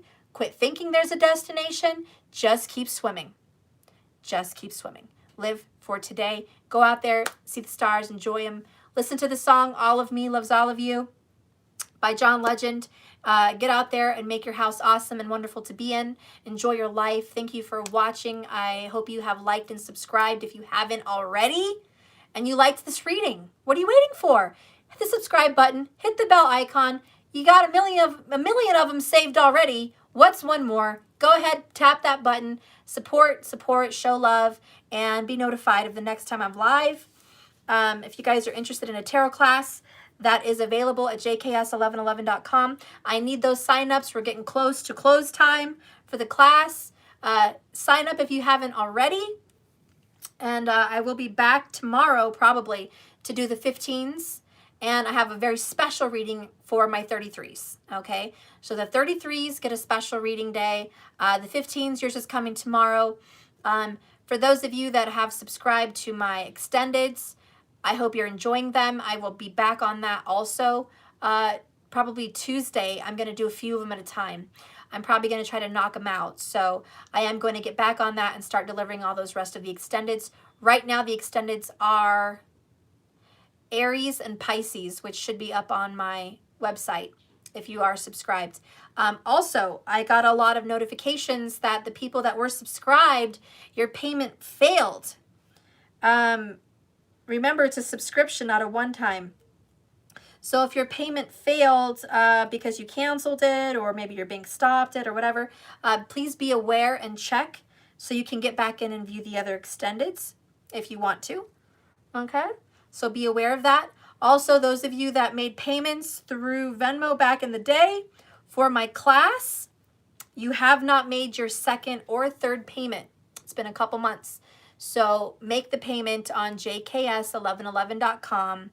You know the amount. It's right there. Hit the donation button with your notes so you can complete your payments for your class if you've missed it, okay?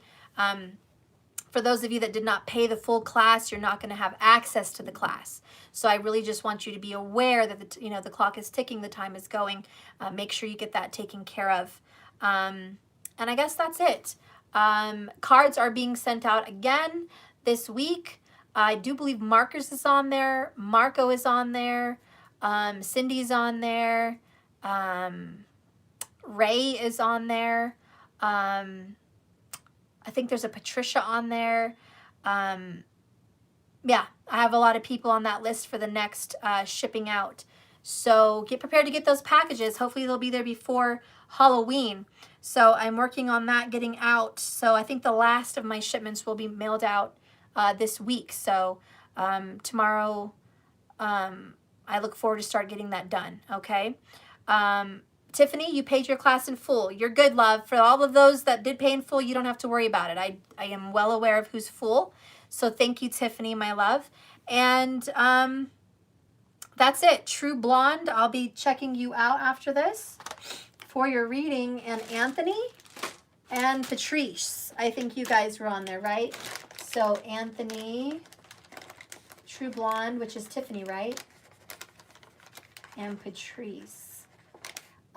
Denise also. That might be who I'm thinking of. Denise, man, you're on there, love. I don't know what happened with your reading. Some shiznit happened. Getting back in touch with you on that. So that's it. I love you guys. If you have any more communications you want to reach me out on, go in the comments. I usually am pretty good at responding to those. I haven't been too much lately, but I am. No, True Blonde is not Tiffany. Okay, shoot. I need to know who True Blonde is. Her name. Shit. Well, I'll have to find it on there. Yeah, I'll figure it out. That's it. I love you guys. Thank you, moderators, for everything you're doing for me. I am so appreciate it. Karen, I love you. Markers, I love you. Elizabeth, I love you. Sunval L, love you. Samuel, you know I love you. I love so many of you guys. My heart is with you. Tiffany, I love you. I love you all. Thank you for watching. 471. We had like 500 tonight. A little over 500 people tonight. Pretty big night for me. One time I think I had like 1,000 in, but 500 is a pretty big night. So happy to have you guys. All the new people that are here watching, I love you. Blessings beyond blessings sent to you. Lots of love. I hope this reading opened your eyes and opened your heart and fed you something in your soul that can definitely revive this cold darkness that you've been feeling, this heavy weight. And I just hope that it's lifted off of you and you are very much healed and on track. And you know you're not alone. I just want you to know that. And we love you. All of us love you here. If you're watching this, all of our collective energy is with you. So welcome to the family. I love you guys. I'll see you tomorrow. Bye, guys.